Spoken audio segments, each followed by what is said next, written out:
All right, let's get going.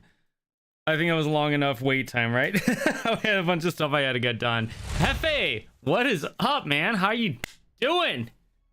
Ooh, it is a good day today. We're gonna continue getting some quest lore going here, and I had a couple of some recordings that I had when I was playing PvP, and they were just awesome. I had to put them in the right section on my computer. So, yeah. Hefe, how you doing, man? Talk to me. Tell me what's up. What is new? What is going on? How's your Thursday going? Or how has your Thursday been? Better that, because if I'm correct, you're probably on the end of a Thursday, right? It's probably Thursday night for you where you're at. Actually, Thursday morning still for me. It's only 11 o'clock over here, so I'm gonna fix this little thing here. Got this cable that's just kind of sitting out here for a while. I need to clean up my desk. It's getting a little bit too dirty for me. Not like dirty, like nasty. It's just cluttered. It's getting cluttered. I've got a bunch of stuff everywhere, and I'm also trying to slowly get new components. It's been okay. That's good. Interesting thing happened. So, you know, I'm building this new computer, right? Oh, it's like 9 p.m. Yeah, probably late over there. I'm building this new computer, right, for the gym, and I was like, well, I need a mouse, and sometimes I like to have a mouse that I can just use when I'm on the go, if I'm gonna go somewhere, and I'm gonna be house sitting for a friend in July. I was like, well, I'd like to have a good mouse. I'm not a big fan of Razer anymore. Their products I feel have been lacking as of late, especially their headphones. I'm not a big fan of their headphones, but their mouses have always been pretty dang good. And 2015 I bought the Naga Epic Chroma, and I got it for like $100. Expensive mouse, but over time the battery started dying, and so I found these replacement batteries online, and I bought 2 of them, and I just replaced the battery inside. It doesn't fit perfectly, but it fits enough where you can't even tell. So I'm pretty much refurbished my own mouse, and I was like, man, I don't ever want a different mouse. This is so comfortable. My hand understands it. It's comfortable. I know it. I game with it all the time. And so I went on eBay last night, and I looked for used Naga Epic Chroma mouses, and one guy was selling one for $40, but he had like, you know, offer, like a bid offer. So I offered him $20 for it, and it automatically rejected it. And I was like, all right, I get like 4 more tries. So I was like, okay, $25, rejected. I said, okay, $30, and it said your offer is being reviewed. And this morning I woke up and he accepted it. So it's like $10 shipping. So I got a used Naga Epic Chroma for $42. If you bought this brand new from someone who just happens to have it in a box, they're selling it for like $250 because they don't make this one anymore. The guy said that it only works when it's plugged in, because you can plug it in. He goes, the battery probably needs to be replaced. Well, I've replaced batteries in these before, and it's not difficult. So once it gets in the mail here, I'm gonna rip it open. And funny enough, I actually have replacement pads as well. So I'm gonna refurbish this whole thing that he's gonna send to me, and I'm gonna have another Naga Epic Chroma. I'm so excited for it, and I got it for a really good deal. So I'm really pumped up about that. It's gonna be awesome. Just very tired. My sleeping schedule is destroyed. I have slept under. Oh, that's rough. Yeah. Remember how I was talking about my sleep schedule, trying to fix it? I need some time to do that, because so the first night I was like, we're gonna sleep well, we're gonna get to, you know, bed around 10:30 and stuff like that. Well, I fell asleep at 10, and it was great, and I woke up and worked out and all that stuff. And then the next night, which was the night before last night, I crawled into bed a little later because I was busy with stuff. Crawled into bed, and it was like 11 o'clock, and I was tired, and then I just couldn't fall asleep. I just laid there. I was like, oh, my mind was like, I want to do stuff, and I couldn't fall asleep. So, and I got up and went to the bathroom like twice in the middle of the night, and I got horrible sleep, which led to a not so great leg workout day. I still did it, but it was not that great. And then so last night I got kind of bitter about that whole experience, and I said, screw it, I'm gonna stay up tonight. Which is last night. I said I'm gonna stay up, and so I stayed up pretty late last night. I got a bunch of stuff done in TBC, But I hear you, man. I hear you. My sleep schedule isn't quite there yet. I wish my body would just naturally start shutting down around 9:30. That would be really nice. I'll try it again tonight. See if if I can just kind of rewire my system. It might have to be a forced thing, but yeah, last night was pretty late, but I got to 330 something out of 375 for enchanting on TBC. I have no more gold. I dropped like 1500 gold. I can't. I just want to get those professions maxed out, and then I'll go for epic writing. So Heat, what is up, man? Hype. Let's go, man. We're gonna get this quest lore. We're gonna jump over to Farshire and get that quest lore over there today, and then once I have that, I should have a. Oh, we gotta get the. Remember how we always have the what do we call it? The quests up, so I know what we're actually doing here. So Borean Tundra quest line. Ta-da! Wowpedia. I think Wowpedia is really good, like just the way they have everything kind of organized and situated. So we're going to be working on To the Aid of Farshire, which is a lot of quests. What we might actually do, I know I like to like break it up into ending it with chapters, but I think we're going to do half of them today because we have this half here. We're going to do half of them today so that we're not doing like a 5-hour stream of trying to get all this stuff, because there are literally 11 quests and we know how long that can take. We just know. Let's get a passive ability here. Your auto attacks generate 10% more rage. Nice. Your attacks have a chance to make your next execute cost no rage.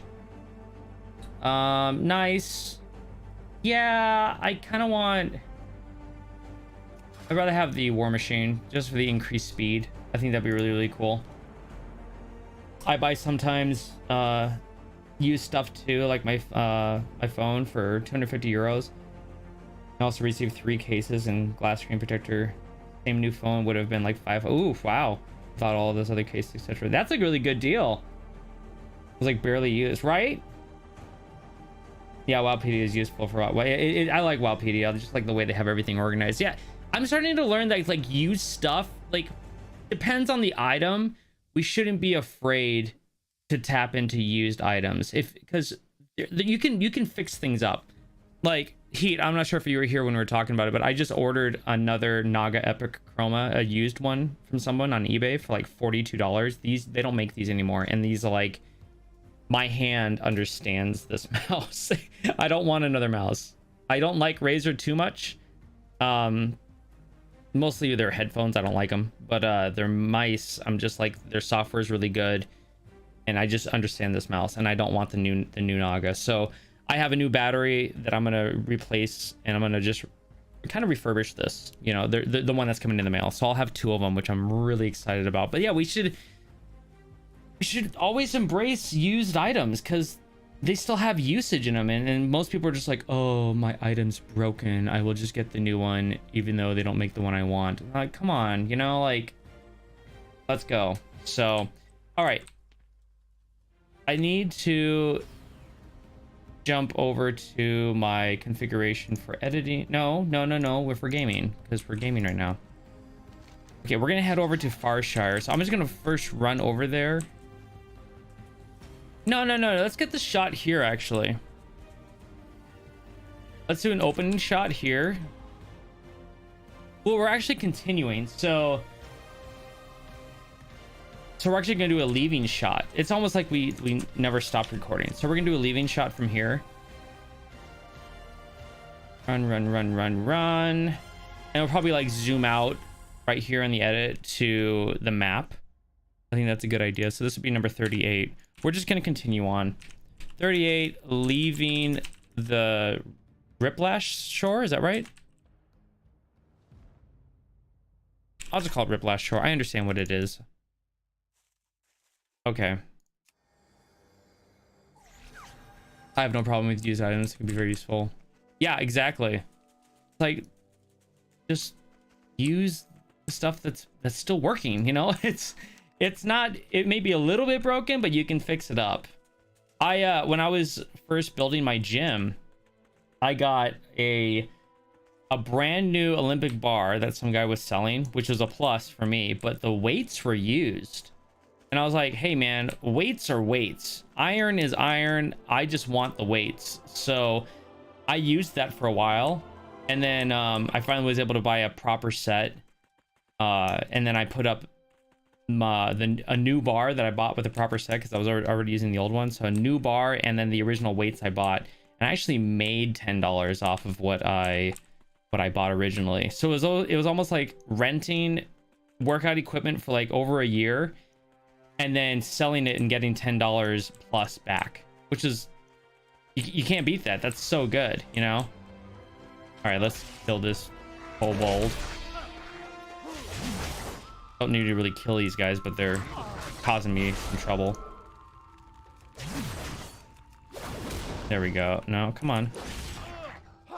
Yeah, so basically right now what's going on in TBC is I need to make some more gold so I can max out enchanting. Excuse me.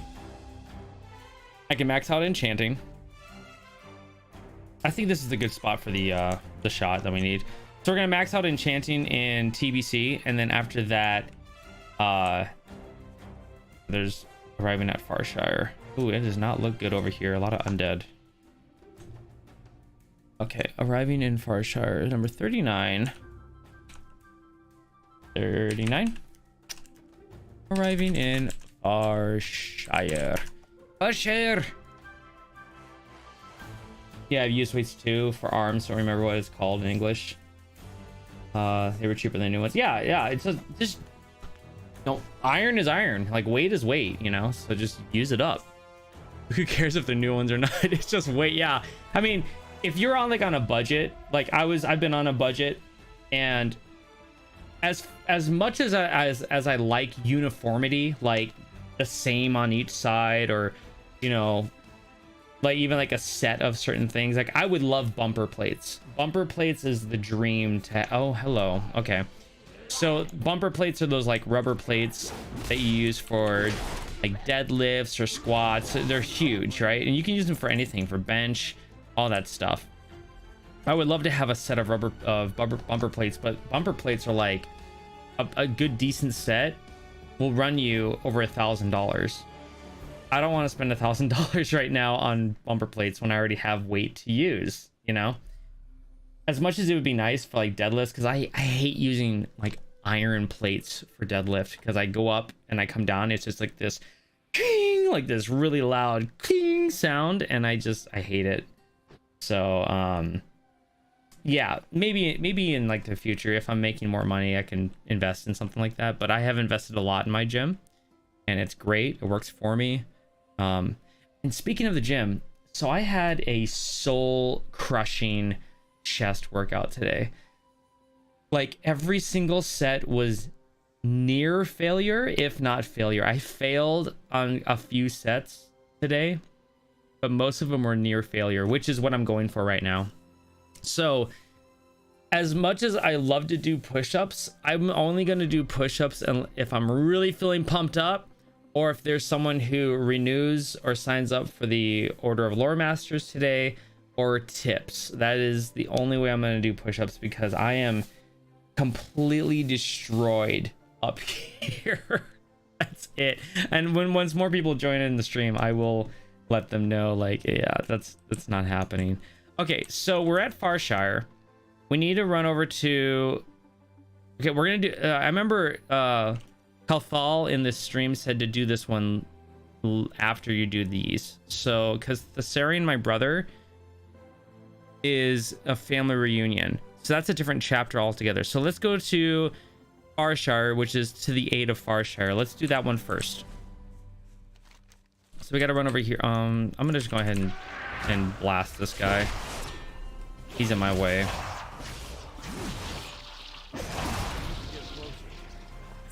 All right, here we go. Let's head over here. YouTube needs some hype emotes. You know, I need to actually make like I need to make more emotes, and I'm probably gonna do that. I'm gonna sit down and go through some stuff tomorrow. I think that's a really good idea. I need to make some more emotes and look at what was that one thing you guys told me about that like integrates into the stream into YouTube. They've already done it with Twitch, and now they're doing it with YouTube. I can't remember what it was called. I gotta do some research on how to set that up. Just remind me what the name of that thing was though. Okay, we're gonna run up to this guy. Yep, here we go. Okay, running up. I can't remember his name. Bro, YouTube is weird. Instead of starting me where the stream is at, it had me at the start. Really? ETTV. Okay, let me write that down. Thank you. For YouTube. I think YouTube has some bugs to, you know, kind of to work out, and that's fine, you know. But they'll get there. They'll get there in time. Hey there. Gerald Green, that's right. This guy's a bit like, I'm here because I like to be a northern and I like to do my farming, but the problem is that we got all these undead people coming in here and tearing up all the fields and eating up all my corn. I don't understand why they're eating because they're already dead. Don't make sense to me. this guy. Yeah, you know what I'm saying? I got my hammer here. I'm gonna beat them undead people in the head so they stop eating all my corn.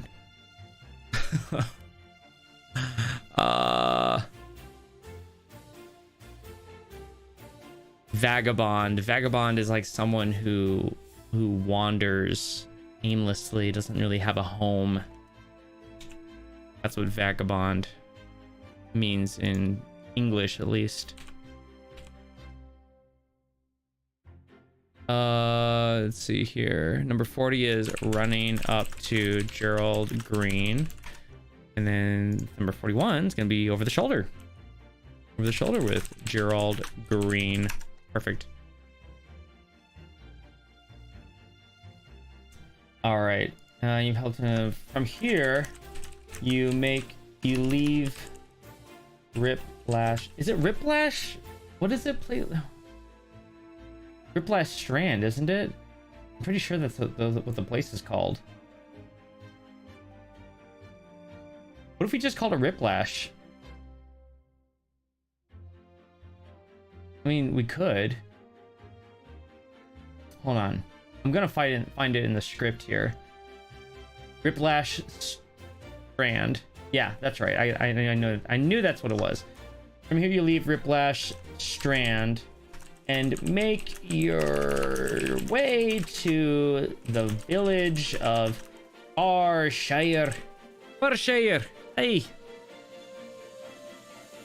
Yeah. When you arrive, come on now, you run up to Gerald Green, and what does he say to you?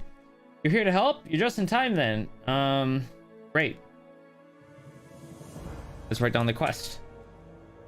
Military? What military? That doesn't sound good. I remember to write down the quest. Yay! I always forget to. Oh, I never heard that, but maybe it's one of those more expert elite English words or slang. No, it's not slang. It is a I think it's a I would consider vagabond a word that is not slang, but it's also not used a lot in the English language. We don't really call someone a vagabond. We're like, oh, there goes that vagabond. You know, it does sound a bit more proper. But I mean, I guess you could call it like one of the more expert or elite words in English, because we don't use it on the daily in our vocabulary. It's not we wouldn't use it to call someone like a wanderer. We wouldn't call him a vagabond. I mean, some may do that, but that sounds a little bit more like they're prissy, like, oh, you know, I don't know. Forget I said that. Yeah, it's just one of those words. And that's the thing, like, so I'm bilingual. I speak Spanish as well. And there are a lot of words that I still don't understand in Spanish because it's my second language. And so like that just make, you know, when it comes to language speaking, there's always, even in English, there's words I don't know. There's words I'm like, what does that mean? You know, and that's my first language. So, okay, let's see what he says. Okay.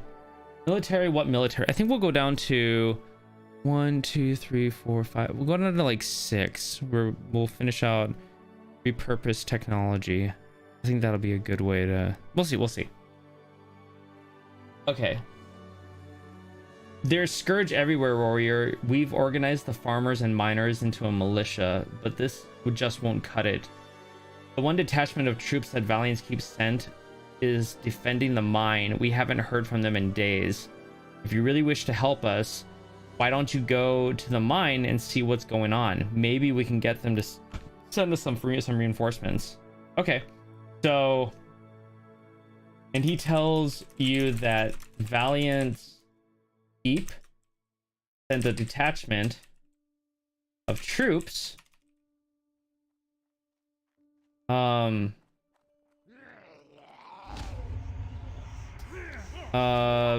they've been defending the mine. Let's see, what else did he say? What can I do for you? Let's say he tells you, not he, not and. And they haven't heard from them in days. So Gerald wants you to let's see here.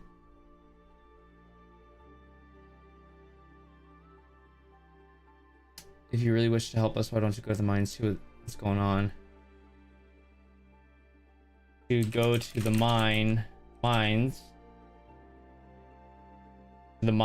and see what's going on, and maybe they can send some reinforcements over here to help with the Scourge problem.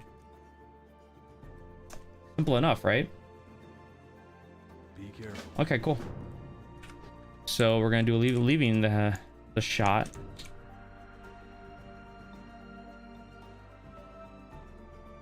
Leaving.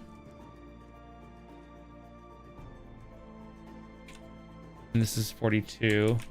Leaving for mine. We'll write that down. So now you head out to the mine. And when you get there, you die. End of the game. It's over.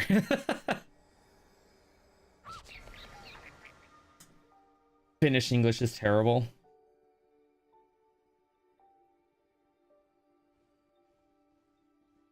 Oh, English. Wait, I will check out how people speak that way. Don't remember the English version of that. That's funny. English. I love it. All right, let's get over to the mine here and see what is going on over at the mine. We're gonna kill any Scourge that we're pulling aggro from, like this guy. I know he's gonna be a problem. Let's go take him out. Boom, boom, boom. Yeah, so I got a lot of editing to do today. I need to work on a lot of Bajira's stuff. Kind of finish that off for the week. And then, oh gosh. Wait, that's not good. Do I have to go into the mine? Oh my gosh, I do. All right, well, it looks like everyone's screwed. Like, they're all dead. I'll just do like a running up shot. This is not good. Not good at all. Okay, 43. Running up to mine. Okay. Yeah, they're right inside here, so I'm just gonna kill these guys. So, interesting thing, the schedule for the stream and everything is still gonna be the same, but in July, something interesting is gonna happen. I have to go house sit for a friend of mine, which I've done before, but he wants me to be there for a week. So okay, this is really interesting in here. I guess we're gonna be doing that other quest line as well. So anyways, what's gonna happen is during that week that I'm out, I'm gonna be over at his place. I'm going to, let's just hold on, let me get this here before I start losing track of everything. I was gonna run up to whatever this is. Okay, and let's just go ahead and record like opening this up. I guess not. Okay, never mind. We'll just dump that one. Boop. Delete. Goodbye. Okay, military 1, military. Your stomach feels uneasy as you approach the grain. The smell is nearly unbearable. Oh my gosh. You run inside and come across a strange smelling bag of grain.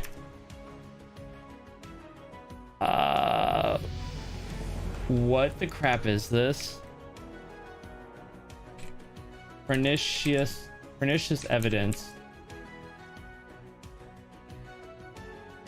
The sacks of grain emanate the foul stench you've come to associate with the plague. Ooh. This probably explains what happened to the footman defending the mine. You best bring word back to Gerald Green. Okay, that's bad.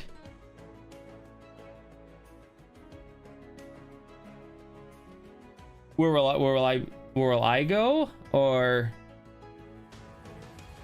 oh yeah, talking about that week that I'm gonna be gone. So I'm gonna bring over my computer and everything like that so I can do some editing work. But I might just bring my GoPro and stream from over there as well. I'd still like to stream that week because what I want to do is I want to get ahead of the game and I want to get Tales of Azeroth episodes recorded and ready to go, so I don't have to do any I'm not sure where my friend's going. I didn't ask. He's taking his family somewhere, probably for summer vacation. I didn't ask because not my business. I mean, I could be curious and be like, hey, where are you going? He might tell me, who knows. But he's got a pretty nice house, and I don't mind going over there and watching over his dogs and stuff like that. So I'm gonna try and get to the point where I've got episodes recorded to the point where I don't have to edit while I'm there for the channel, and I can just work on Bajira's stuff that week and then stream and play. I don't even want to do recording for Tales of Azeroth while I'm there, because I like to, most of the time, like I like to have it like this when I'm doing the recordings. I have to get the gameplay here, I got the OBS up here, I've got Word over here, so I've got the script writing here, I've got the stream up over here, and I've got the recordings over here, so I can, these are all the different footage that I've been recording, which I think this one's actually no, this is not recording right now. We're good. And then I've got the quests in Wildpedia down here, so I've got like this certain particular setup when I do recordings for the channel, and I'm not going to have all of this when I go over there. I'm actually contemplating bringing the G9 monitor, which would be a pain in the butt to move because it's such a big monitor. I probably would pack it up in my box, which is flipping gigantic, but the real estate of the monitor is priceless. I love having it. So considering that, we'll see what happens, what I want to do. So I too will be house sitting for my sister starting this. Oh, cool. Fun, dude. Make sure you bring your computer and stuff like that. Have a lot of fun doing that. That'd be great. So, okay, so let's see. Pernicious evidence. The sack smells of what you've come to recognize as the plague. So this would explain why the let's see, the footmen here are all undead now. with knowing this, it might be wise to let Gerald know about what happened at the mine. Okay. That is kind of freaky. They all got the plague because they ate bad food. I'll come in here and get B-roll footage of these guys like later. That is kind of freaky that these guys just like turned into the Forsaken because they just ate a bunch of stuff, you know? Warrior is so fun, guys. It is such a fun class. Okay. And we're gonna run up to this. Boom. A little pan shot there. Yeah, it's the way I have everything set up here is just it works really well for doing the recording sessions. I've kind of customized it to my liking, and it makes it a lot easier. Running up to grain. Wait. 44. Running up to grain. You know, we need to get a panning around shot of the grain. That's what we need to do.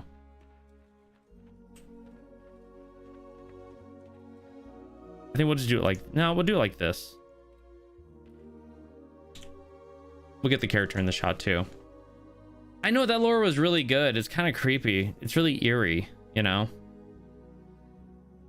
Like, they sent a detachment to protect the mine, and the plague got in the grain, and the whole detachment just died, pretty much. And they've been just kind of like walking around here as undead. That's kind of cool, though. Okay, we'll do this one as 40, 45. Wait. This one, right? Yeah. Okay, cool. So 45 and around grain. And then this one is going to be running up to this dude. William Allerton. Oh, yeah, William. Remember the brother? He's dead. That's kind of creepy, too. 46. Running up to William Allerton. Oh, this guy is so dead.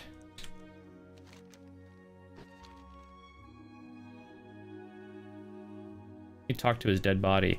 Hey, how you doing? You okay down there? You don't look like you're moving much. So they'll be disappointed if Rebuilt City will become some kind of new hub for both factions. Yeah, I don't want that. I don't want both factions to be like the, oh, everyone's welcome here. No. Well, it stinks in lore, the whole place, you know. I don't think Alliance races tolerate that. Yeah. It'd be pretty stupid. I hope they don't do that. I don't think that's the right way they should be going about treating that city. It's a Forsaken city, you know? That's it. You got to keep some cities true to their race. Like Thunderbluff is Tauren, you know, yada yada yada. Stormwind is human. That's how dwarves are Ironforge. They have a little bit of bleed through, but yeah, it makes sense to keep it like that. So 47 over the shoulder with William Allerton. Oh, it's our song. I do want to do push-ups whenever I hear this song, but I'm hurting so bad.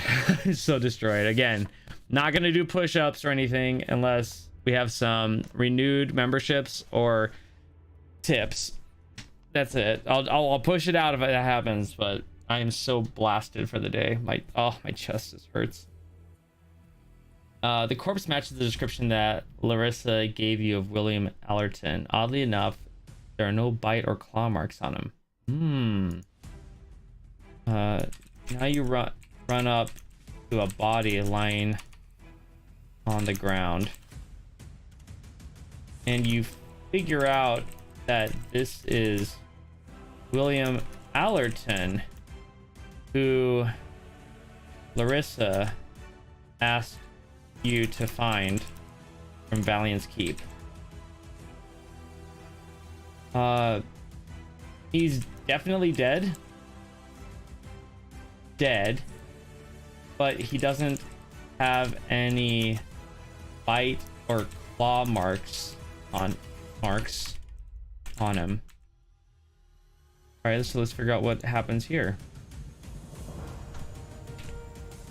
The late William Allerton. So I know that Kalthal said that we should do this one after, but it's in the progress of doing it, so I don't think we should wait on it, you know?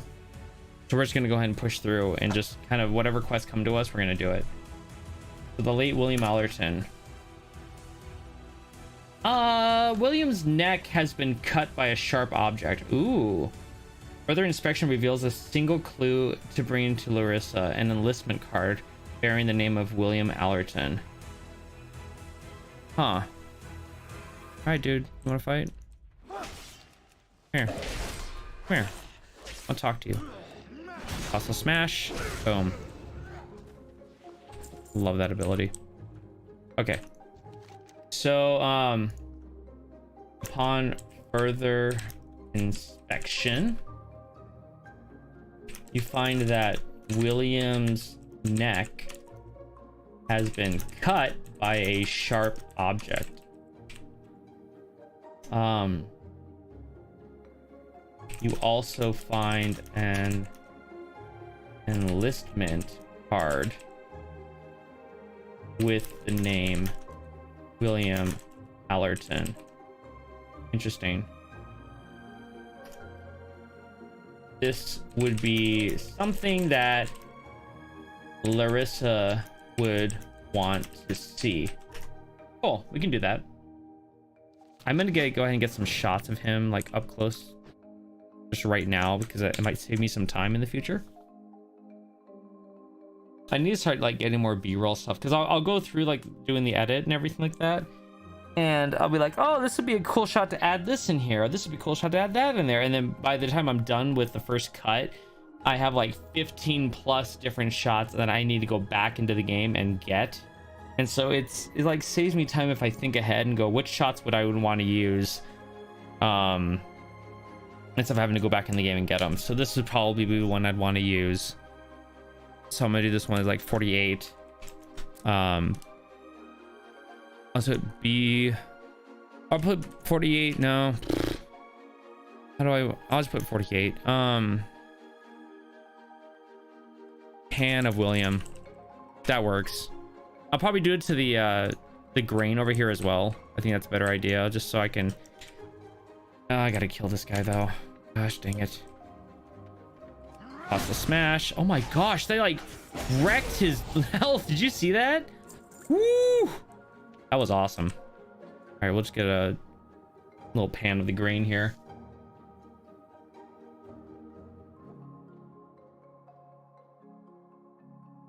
Those forsaken NPCs, they're food vendors. You see sold maybe an hour fresh food. Yeah, that's a good idea. Yeah, it's kind of cool when you get that kind of like those details into the game, like the fantasy being bled over. My brother and I were talking about that this morning. So he's playing V Rising right now, which sounds like a great game. I am all down for games that have some kind of building up mechanism. Like I am a huge Valheim fan. Loved Valheim, like obsessively played Valheim.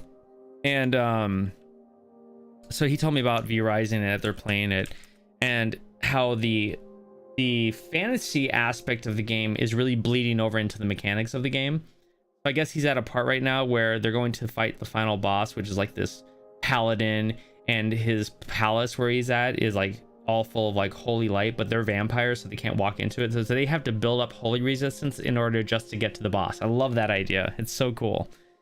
Let's do running up to grain, pan of grain. I'll do 40. This is 45A. Pan of grain solo. Grain solo. Han Solo's food. Grain solo. It's a bad joke. Dude, Colossal Smash, man, that's a great ability. Like 2 hits and he's done. Good night. Boom. I love me some warrior action, man. They slap. Problem is the cooldown on Colossal Smash is quite long. That's the only problem. Boom. Okay, cool. So we're gonna leave the mine now. I'm gonna just kind of kill everything around here so I can get a proper shot of leaving the mine. Always thinking for the edit, you know. Shooting for the edit. Wish a lot of my other directors would, and cinematographers would do that. They think about the edit. Like, oh, this would be cool if he did this, or he could do this, or whatever. But beggars can't be choosers, right? I worked with what I got. All right, so leaving the mine. The mine! And they call it a mine. A mine! Let's see here. This would be something the rest of them want to see. Now you leave the mine and return to Gerald Green. Yes. Okay, Hefe, we'll see you in a bit, man. We'll see you in a bit. You know what I need to do? Heat, I need to, like, tomorrow is take some time and kind of fill out more emotes, and then also I need to make the new grimoire for the orders, the Order of Lore Masters, and the blue one that's coming up. That's the next one on the list. I actually might change that. I think it's purple is the one after that. I'm gonna make this one purple and then we'll go to blue, because after blue it's white and then it's gold. So I think blue, having blue as a long-standing one will look a lot better than purple. Okay, so we're gonna do a running up to Gerald,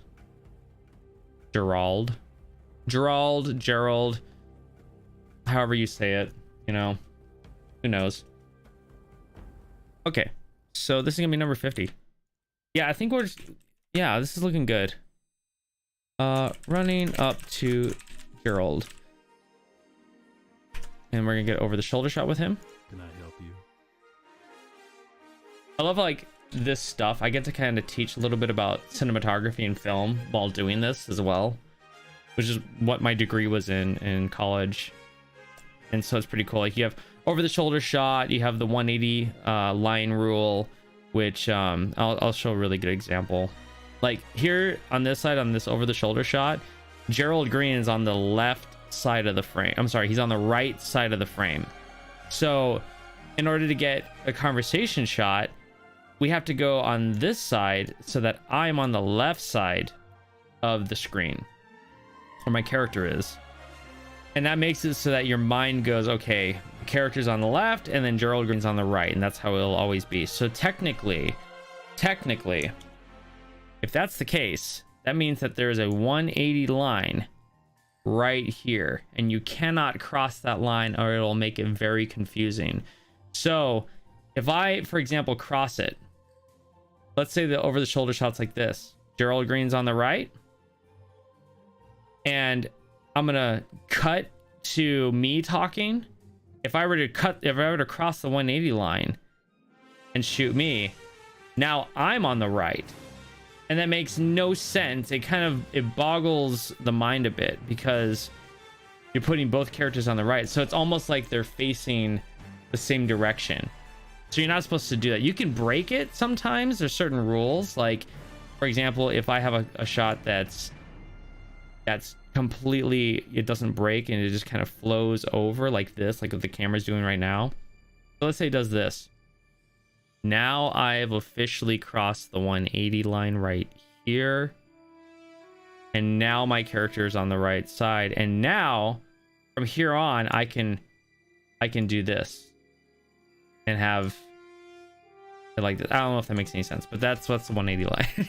I thought I just talked about it a little bit because that's little film history and whatnot, or a little film explanation of rules you can break and can't break in film. So this is over the shoulder with Gerald Green, and we're gonna turn in Pernicious evidence. Okay, those poor lads. They never had a chance. This sure sounds like an inside job. Probably a cult of the damned infiltrator. Curse those madmen. Okay. And he feels bad for the detachment that was poisoned. That was plagued. I like that. Plagued at the mine. And thinks he also mentions that that it sounds like an inside job, and that the cult of the damned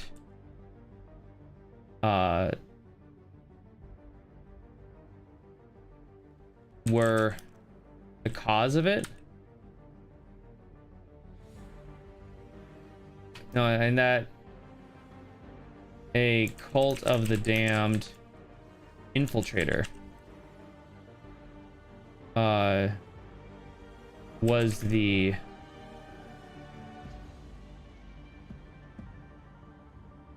how do I say this? He also mentioned that it sounds like an inside job, and that the cult of the damned infiltrator was the one who caused it, who caused this mess. I like that. That works. He's gonna give me another okay, it's time for action. Good. Action. Yes. Okay. Well, Dartavius, with the last of our military in Farshire dead or worse, we can do but one thing: fight the scourge ourselves. We have deployed militia in what remains of Farshire. Without your help, they've but little hope of winning. Go and lend them a hand. Me and the lads will watch this path. We can't let the scourge break through. That freaking sucks. Like, they have no help. So now that we know for sure, it's too many that's. We don't want to put that too much. So now, so what we know for sure is that the military isn't going to be able to help out. Because they're dead. they're dead. Gerald says that we need to handle this ourselves, and that he's sent out a militia. Yeah, he sent out a militia, is that right? Yeah. Greetings. He sent out a militia to fight the scourge.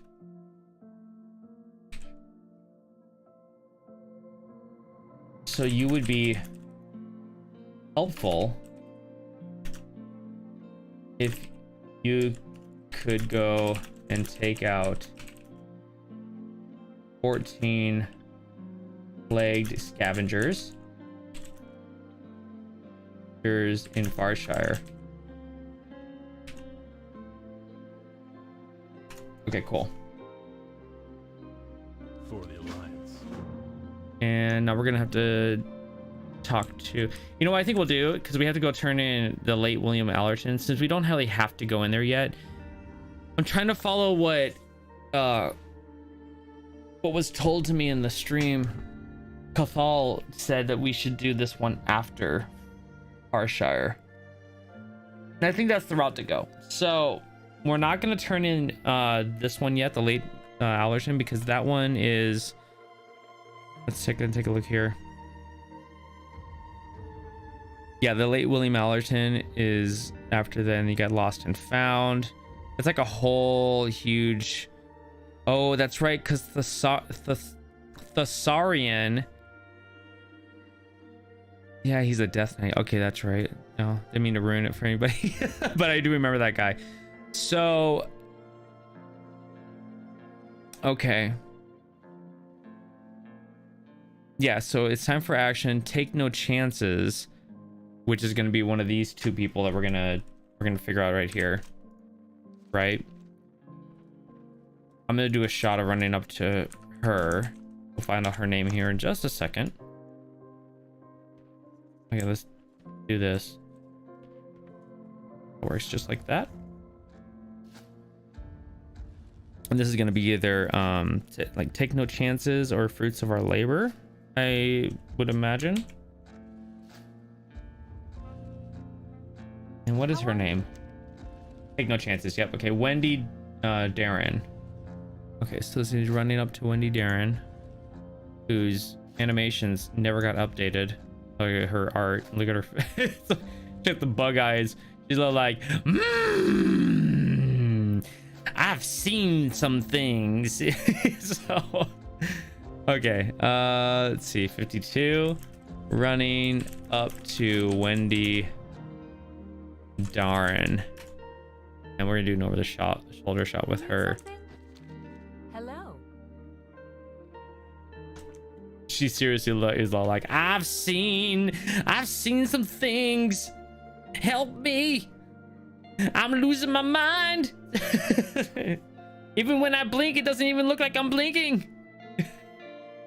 Like her eyebrows are super raised, her eyes are like wide open, she's blinking. She's like, oh my gosh, I've seen it all.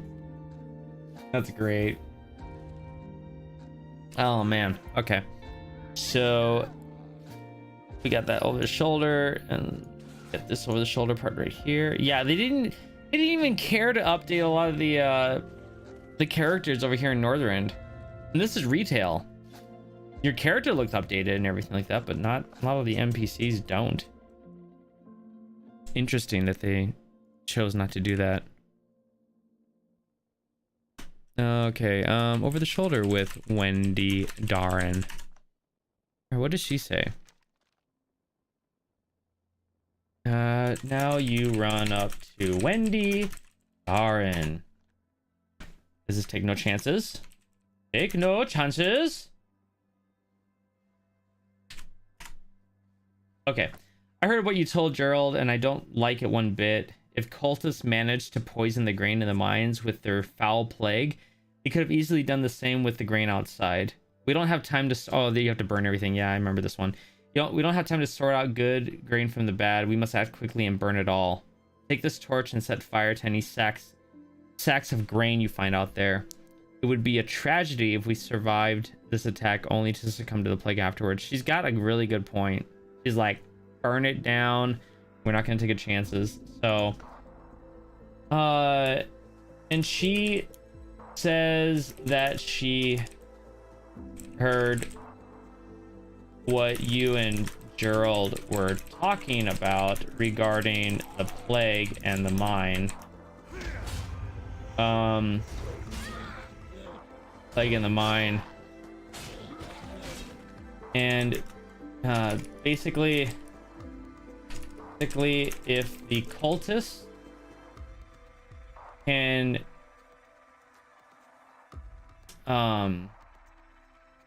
contaminate, I don't want to use plague again, contaminate the grain in the mine, then what's to say that they can't do the same to the grain out in the field? Wendy says that they don't have time to sort through the good product and the bad, so you need to just burn it all to the ground, because it would suck if they survived the Scourge invasion only to succumb to the plague afterwards.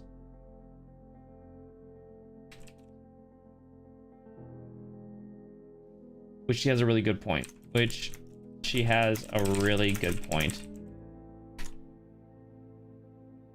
So when you're out killing the Scourge, burn down the crops.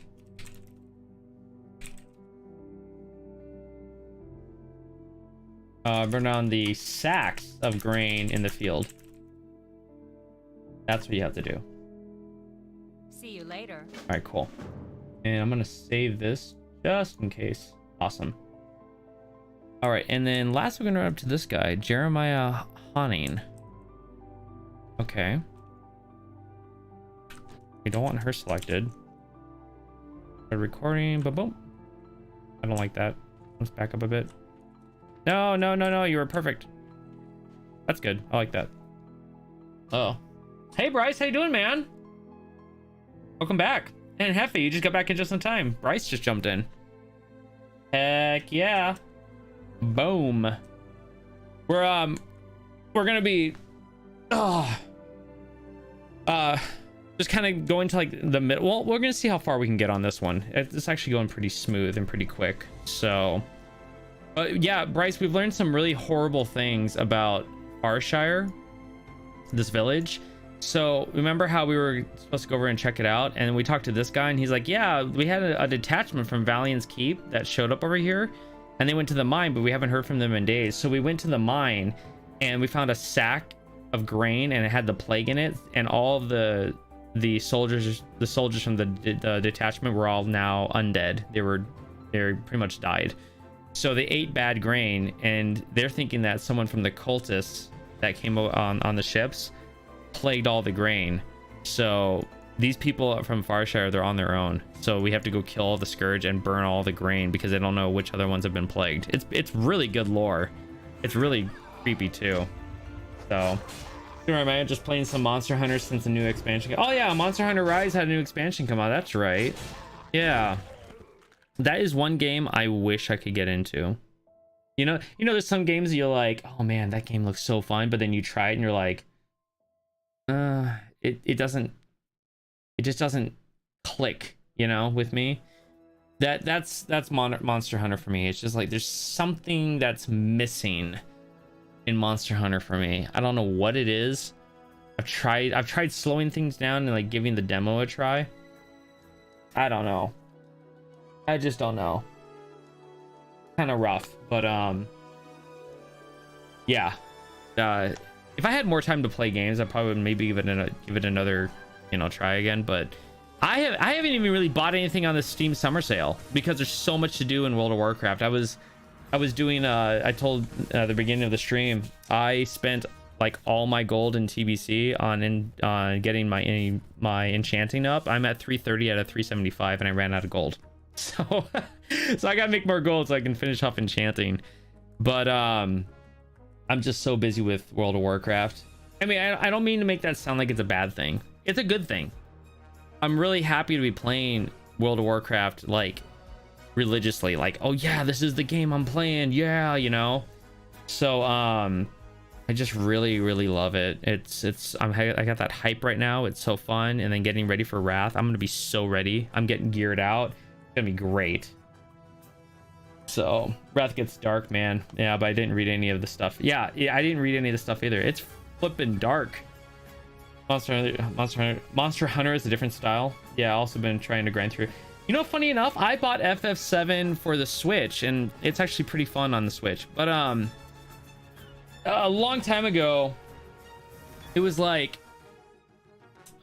7 months ago, maybe even more than that. I'm not sure, but the pixel remastered versions of Final Fantasy came out on Steam. Final Fantasy 1 through 6. I bought the whole package because I bought the first one. I was like, oh my gosh, this is amazing, because you can just fly through them. I beat all of them, and I was gonna do this thing called the Final Fantasy Project, and this is before I was like trying to open up my content from World of Warcraft into a whole bunch of other stuff. And so I put this thing called the Final Fantasy Project, and I was gonna go through every single Final Fantasy game from 1 all the way up, not like the side stuff, but just the numbered versions of the game. So 1 2 3 4 5 6 7 8 8 9 10 10 2 11, skip 12 because that's online, 13 and all of its variations of 13. I think that's with like lightning returns and stuff. And then 14, skip that because that's online, and then just keep going. I got all the way through the pixel remastered and I stopped, and I had bought 7, but it was actually pretty fun playing it on the Switch. Yeah, I get it. It was the same for Final Fantasy 14. Now I'm grinding through Destiny 2. Yeah, Yeah, I gotta get more gold. I spent 1,300 gold last night on auction house stuff, but I think it's worth it. No, the remake is not on the Switch. I was playing the original. I got it for like $7, but I do have the remake on PS4, and I'm on like chapter 14 or 15, and I just haven't beat it yet. But I could beat it really quick, but I'll get around to it way later. Yeah, the remake, the combat system in the remake for Final Fantasy VII is probably near perfection. It's a really good combat system. I think it never gets old. Never, ever, ever, ever does it get old, and that's what I really, really appreciate about it. My gripes about the remake are the voice acting in English is atrocious. And I know they're trying to like keep it what's the word I'm looking for, kind of like keep it to the original like screenplay of the original game, but at the same time I think that was a big mistake. I know it's not verbatim, but it's just really bad, and it sounds horrible. Like Barrett sounds horrible. Some of the words they use, it doesn't make any sense. It's just it doesn't flow like a normal conversation, and it should do that. That's one of my biggest gripes about it. I think the next time I play it, I would rather switch it over to Japanese and use subtitles. That might make it a little bit better. My other gripe about it is because how long it took to make the game, and then there's certain parts of animation where there's like a key point where you have to stand somewhere and click on something, but technically your character should have been like maybe 2 feet over more. So in order to adjust that, they just have the character kind of slide over, and it completely takes you out of the element. The immersion level is gone. It dissipates so quick, because if they're gonna do that, they should have it coded so there's an animation where the character actually moves his legs and walks over. And I was really disappointed. I was like, you spent all this time and then you just kind of half crap it, and you just slide the character over without an animation. Like, I took animation in college, like Maya, like 3D animation classes. I'm like, I know that's what you'd want to do. You'd animate the character as he moves from point A to point B. You have to animate the legs when they move, and they didn't do that. So it was one particular spot, and it kind of like, I expected this game to be near perfection, but it wasn't. But the combat system, flawless. It's so good.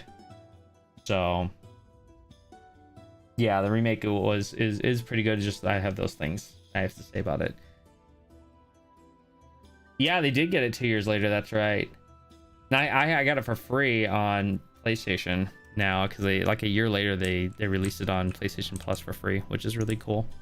So yeah, okay, let's get the over the shoulder shot with it. Did I get this one? Hold up,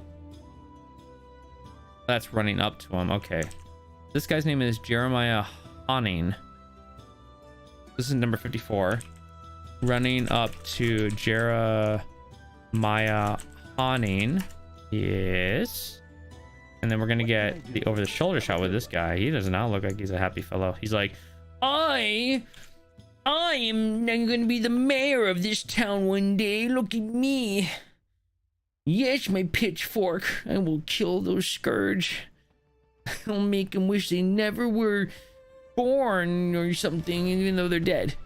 I don't know. This guy just looks kind of funny. Oh, this is funny. Okay. I love how his hands are like as big as his face. He's just completely disproportionate. Like double the size of my hand. Like, oh. His hand's like a face hugger. That's great. All right, let me get the over the shoulder shot done. So 55. With Jeremiah Honning. Yeah, so Bryce, I had a soul crushing chest workout today. All of my sets were went to near failure, and some were actually failure, and I was just like, so any push-ups are going to be from tips or renewed memberships. That's it today. I can't do any push-ups. I'm Oh, I'll do them if that happens, but it was crazy. I ended up like benching one time. I did like 235 pounds 10 times, and that 10th rep I was like just like, oh my gosh, and I got it up and racked it, and I was like, if I would have done another one, it would have failed, which is fine because I have my spotter arms. I can fail all day and be perfectly safe, but today was a soul crushing chest day and it felt amazing. Plus I'm on like a pretty good amount of creatine right now, so I'm having to push in the gym just a little bit harder because that creatine is going to give me those extra reps and kind of push me to failure, or not exactly failure, but just barely failure. And so I need to push a little bit harder in the gym so I can have that growth of muscle, that hypertrophy, you know, hypertrophy. I think it's hypertrophy. I gotta look at how is that spelled, or how's that pronounced? I'm curious now. Hypertrophy. Let's see if it gives you like a.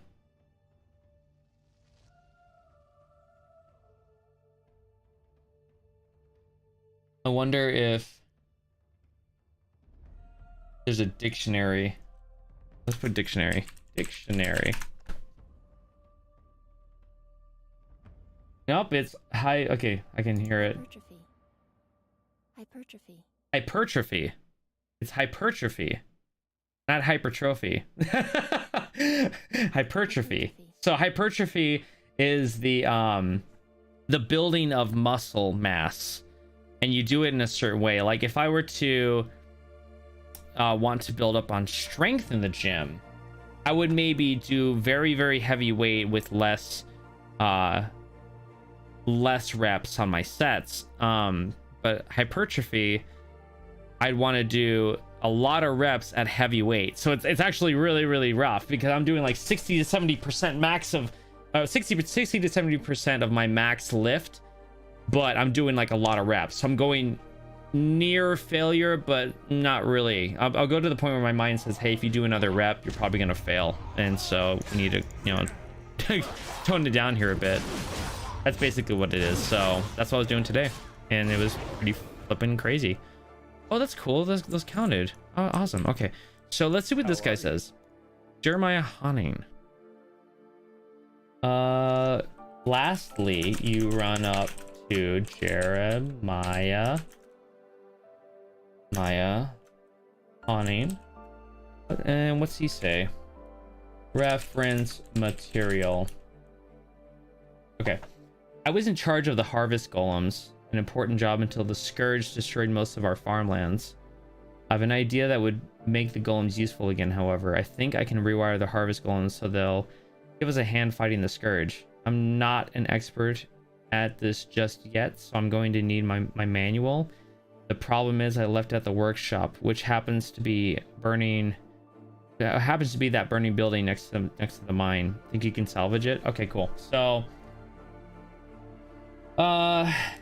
and he honestly, he used to be the one in charge of the harvest golems, which we've never had any successful stuff with harvest golems in this game. You really think about it, you know.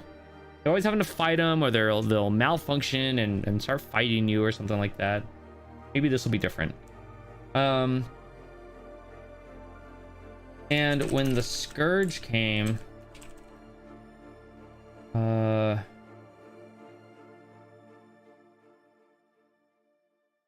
let's see. How do I say this? In charge of the harvest golems, an important job until the scourge destroyed most of the farmlands. And destroyed most of the farmlands. It rendered the golems useless. But he thinks that he can rewire them to fight against the scourge. He just needs his manual, which is located in the burning building next to the mine. So if you can get that for him before it burns, then he'll be able to get to work on that. That works. I like that. It's simple. See you later. Okay, cool. So now we have all of these quests. We have these 3. So let's see where we are here. So reference material, repurpose technology. So if we go do these 3, then we'll have 1, 2, 3, 4. I think we might be able to just pop these off. Let's just see if we can just bust through them really quick, you know? Okay, so you're leaving the area. So you're heading into the field. So 56. Heading into the field. Oh, so I gotta tell you, Bryce. So my favorite mouse that I've been using for years is the Naga Epic Chroma. And this came out in like 2015, and I'm so used to this mouse now. I don't want to use any other mouse. Although I'm not a fan of Razer products. I don't like their headphones, but their mice and their software is really good.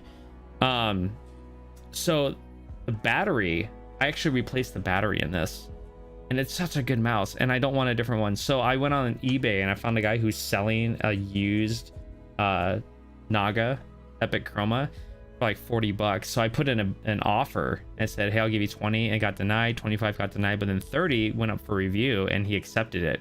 So $10 shipping. So I got it for $42, and he said that it only works when it's plugged in. He goes, might need a new battery, which I think that's the problem. So I have another battery. I'm going to take it apart. I'm going to refurbish it myself. I have new stickers for it already. And so I got another Naga Epic Chroma, which if you want to buy this brand new from someone, it's like $250 because they don't make it anymore. So I got I'm going to refurbish one. I'm super excited because that's my favorite mouse. Super pumped. Okay, so we're going to go. I'm just going to get a shot of killing the Scourge because that's part of the things I have to do. Yeah, let's just colossal smash this guy.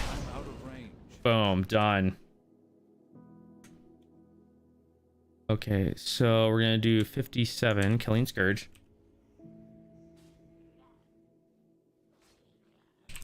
Oh, we also need to burn the sacks. Remember that? We gotta find the sacks first off. Ah, there's some. Sweet. And so we're gonna burn the sacks. We're gonna record, and I'm gonna go like this. Burn the sacks. That's good. Okay, cool. So we have 57 done. 50. No, I'm sorry. 58. Burning the sacks. And then, let's see. Been listening was just fighting a monster. That's cool, man. Yeah, get your game on, man. Get your game on. Yeah, I'm just super excited to get another of my favorite mouse. It's honestly, like, at this point, I don't know, I don't really care. I really do Razer much. I love G502. Oh, that's Logitech, isn't it?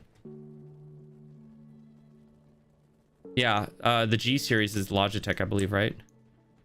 Which is kind of funny because so somehow I came across, I think when I was in the Marine Corps, like someone gave me a Logitech wireless mouse. I don't even know where I got it from, and I was like, oh, this, you know, whatever this is, and I gave it to my stepson when he had like his computer building and everything. I was like, hey, you can use this mouse, just whatever. And then I looked at it and I was like, okay, G700, and I looked it up. It's like $100 mouse.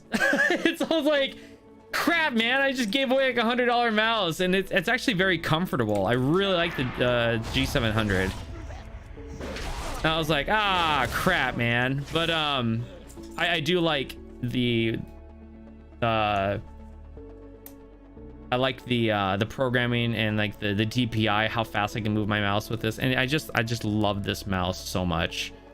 I don't ever want another mouse. If I can find used ones that are just like, people are like, because a lot of people are just like, oh, it doesn't work wirelessly anymore, I'm just gonna sell it or toss it. I'm like, don't toss it, give it to me, you know, because I'll refurbish it, because I refurbished my own, you know, it's working fantastically, you know. Yeah, but $40 is a steal of a mouse. Yeah, it really is. Yeah, the Nagas are just really good. The original G502 was amazing. I bought a new one and it was garbage. Oh, that's too bad. What a shame.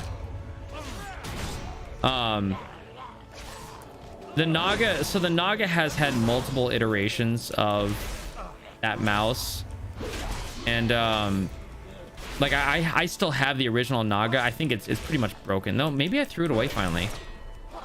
I'll have to look it up to see if I still have it. I don't think I've ever actually like pushed myself to actually get rid of it because it was my first Naga. The first Naga was smaller and it was very comfortable and I really liked it, and then my hands got used to this big old bad boy. But then now they have, and then they came with different iterations of the Naga, like the Naga Trinity, and then now they have the current Naga right now, which you can swap out the side plate. There's a whole bunch of stuff you can make it wired or wireless, kind of like the Naga Epic Chroma. You can do that too. But the thing that I don't like about the new Naga now is that the mouse is like $100 and then the charging station's $50. They don't put them as a combined thing. When I bought this for $100, it was the mouse and the charging and connection station all for like $100.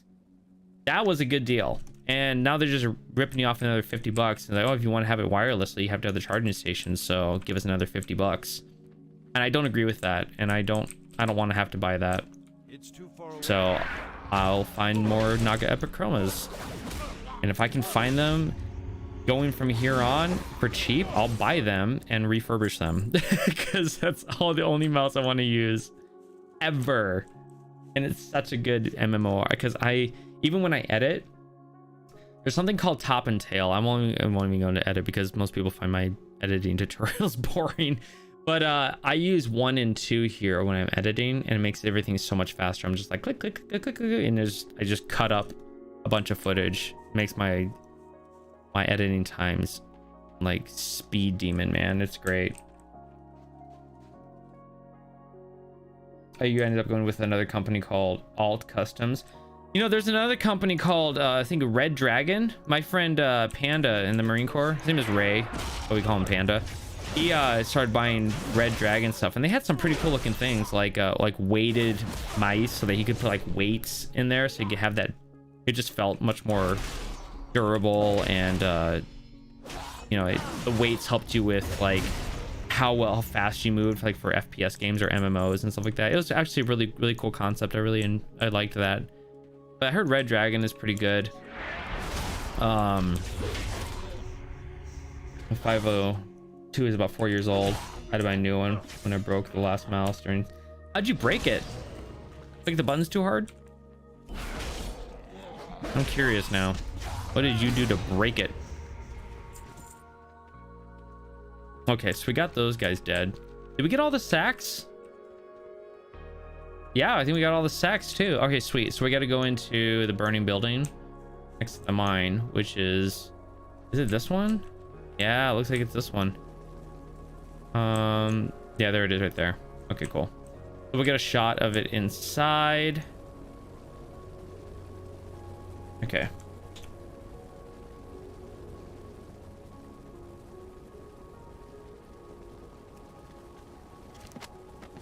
Perfect. And we're gonna put that as 59.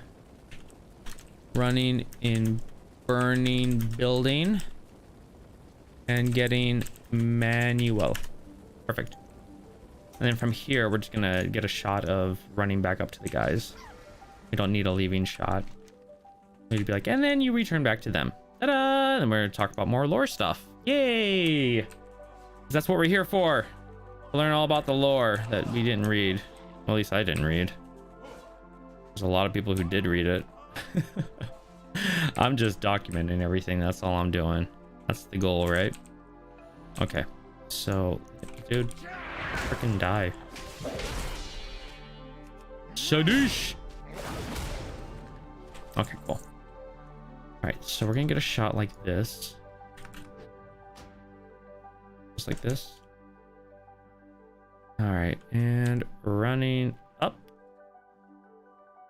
And well, this will be like the run up, and then we just talk to all three.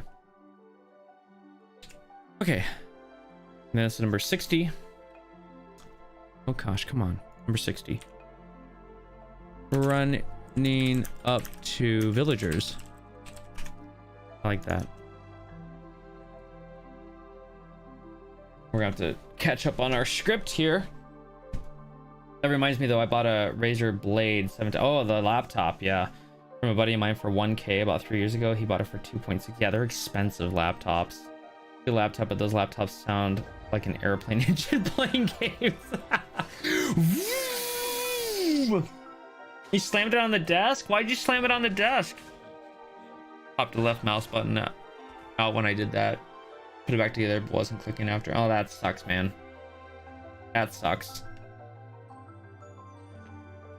All right, so we're gonna write up the script. So now you head out into the field, kill the scourge that need to die again. Burn the sacks around the area and collect the manual from the burning building. Once that's done, you return to the villagers to report. Like that. So let's just go ahead and get all the over the shoulder shots, and then we can write down script stuff. I think that'd be just a lot faster. Just go ahead and get it done, you know. Oh, I have so much editing to do today. If I get all the editing done, I have like 2 more videos to do for Bashira. I'm gonna feel so like complete, because tomorrow I'm just gonna work on the channel and probably even start next week's episode and get that and see if I can get that done, because that'll put me ahead. Because then next week I can work on the next week, and I can just just kind of roll with it and get ready for that house sitting job I'm gonna be doing in July. I really want that week to be more of like a staycation kind of thing, where I can still do my workouts. I'm gonna bring some weights and do some gym stuff while I'm there. I already talked to my trainer and I told him what was up, and he was like, yeah, we can. He's like, I'll formulate a plan so you can still work out without having your gym there, which would be really nice. Gerald Green. But I want to have more of a time to just kind of chill and game, you know, and do some streaming and gaming. I might even stream more if I'm there doing that kind of stuff. I'm about to bring my mic too. I'll work it all out. You know, it'll be nice. So back to gym stuff real quick. Yes, went to that spot on Tuesday and Wednesday. Okay, and it's a legit warehouse strongman gym in Austin. Oh, cool. Where is it located at? I probably won't be going because I have my own gym, but I'm just curious about it. I like those independent gyms. I like those gyms where you can go there and it feels like, you know, they're specialized in something, or, you know, it just feels like it's more welcome and open, and you can kind of do, you know, different things. I don't know if that makes sense. Good day to you. I like those kinds of gyms, and I actually got to visit quite a few of those gyms when I lived in California, and I did some videography for some bodybuilders. You know, gyms where you can actually take your shirt off and nobody, you know, comes up and stops you or says you can't do that here, you know, that kind of stuff. I like those gyms where it's kind of like more specialized for bodybuilders, that kind of stuff, and they kind of lean towards that sport, or even strongmen, you know, because they're gonna have different equipment there that a normal gym does not have. So, oh, and Central Phoenix by Thomas and 51. Yeah, I'm not going there. That's too far. I'm good. I'm perfectly fine where I'm at. Home gym is good for me. I don't go anywhere these days anyways, so that's cool that you found that though. I mean, if that's a place that makes you pumped up, then go for it, you know. Wendy Darren. Take some pictures of it though. Send them to me. I like to, or even pop them in the Discord. Like, dude, like check out this gym I found. I would love to see that. There was this really cool gym that I filmed 2 of my Marine Corps buddies in California, and it was really cool because they had like the Spartan 300 painted on like a mural on the wall, and I filmed them both in there. It was so cool looking. And like the first time The first time I got away with filming in there for free because I don't think they knew that we were coming in there to film and nobody stopped us. But then the second time I asked and I got a hold of the owner and he's like $400 to film. I'm like, can we, we're just, poor military guys. Can you just make it cheaper? He's like, okay, $100. I'm like, okay. So my gunnery sergeant who I filmed, he paid $100 to the guy so we could just film in there. And it was worth it. I think it was pretty cool. Turned out to be a really good video too. But I like those kinds of gyms. A little bit more free, easy going. One of the gyms I think is super overrated, but still fun to go to is the Mecca. If you guys don't know who the Mecca is it's the gold gym on Venice Beach. It's actually where Arnold Schwarzenegger goes and works out.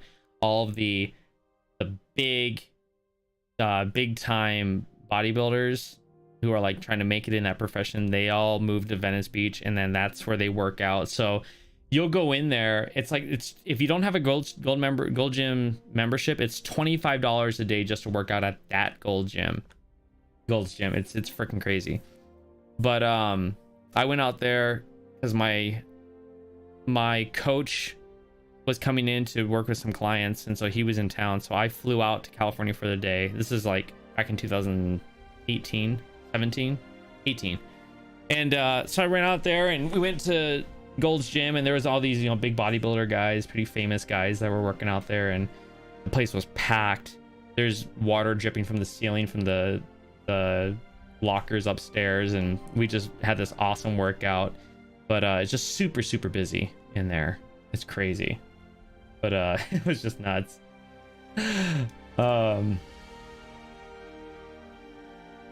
Okay, so you're about 15 minutes away from that gym. Oh, that works. Yeah, screw the old. Are you still working at? You're not working at Swab anymore, right?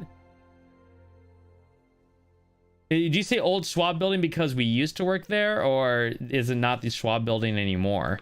Because I know you're not working there anymore. Please tell me you're not working there anymore, because I hated working there, dude. It sucked. Yeah. Bryce and I used to work for Charles Schwab, and we found out we worked there at the same place together. So I'd go visit him now and then as cubicle and just kind of chill and talk and stuff like that. Hey, Lancis, what's going on, man? How you doing? Bro, I am not buying this friggin' protein ever. Whoa! What protein did you get? Like every time I put it in the shaker first, then put milk or water on top of it, ooh, it just sticks to the bottom. Oh, you're still there? So is that building still the Charles Schwab building, or? Oh, you don't. Okay, you don't work at that building. Okay, gotcha. So the old one, as far as you and I used to work at. Okay, gotcha. I could not work at that job anymore, man. Like, I think your department was just way better than mine. The move money department sucked. I was so depressed. I would wake up and just hit my pillow every morning because I was like, I don't want to go work this job. And what am I doing with my life? I'm clocking in and being monitored for 8 hours a day. I can't do that. And now I have my dream job, which is I'm so happy, so much happier. That was horrible working there. I hated that. And pay was nice, but that was about it. So only way it all gets mixed is if I put it after I fill the shaker with water already. Yeah, Charles Schwab is an investment company, so they work with like the stock market and stuff like that, or portfolios, like different accounts you can put money into. Amino whey protein. Okay, but who makes it though? There's only 4 kilogram powder package I found at the start. Oh yeah, screw that, dude. Can you get Legion Athletic stuff? You know Bajira hypes about that stuff. I mean, I do too, but yeah, it's one of them. I call it the old building. It's fully I'm fully work from home. Okay, cool. System admin, that's awesome. Work from home for Charles Schwab, that's actually a pretty good gig. That's pretty cool. No phones unless it's an internal issue going on. That's so nice, Bryce. That's such a good job. Oh yes, I love it, man. That's great. Lancis. Okay, so you can't get it. Okay, do you really need protein powder? Let's be honest. Yeah, okay, too expensive. Understandable. That's fine. Do you really need protein powder?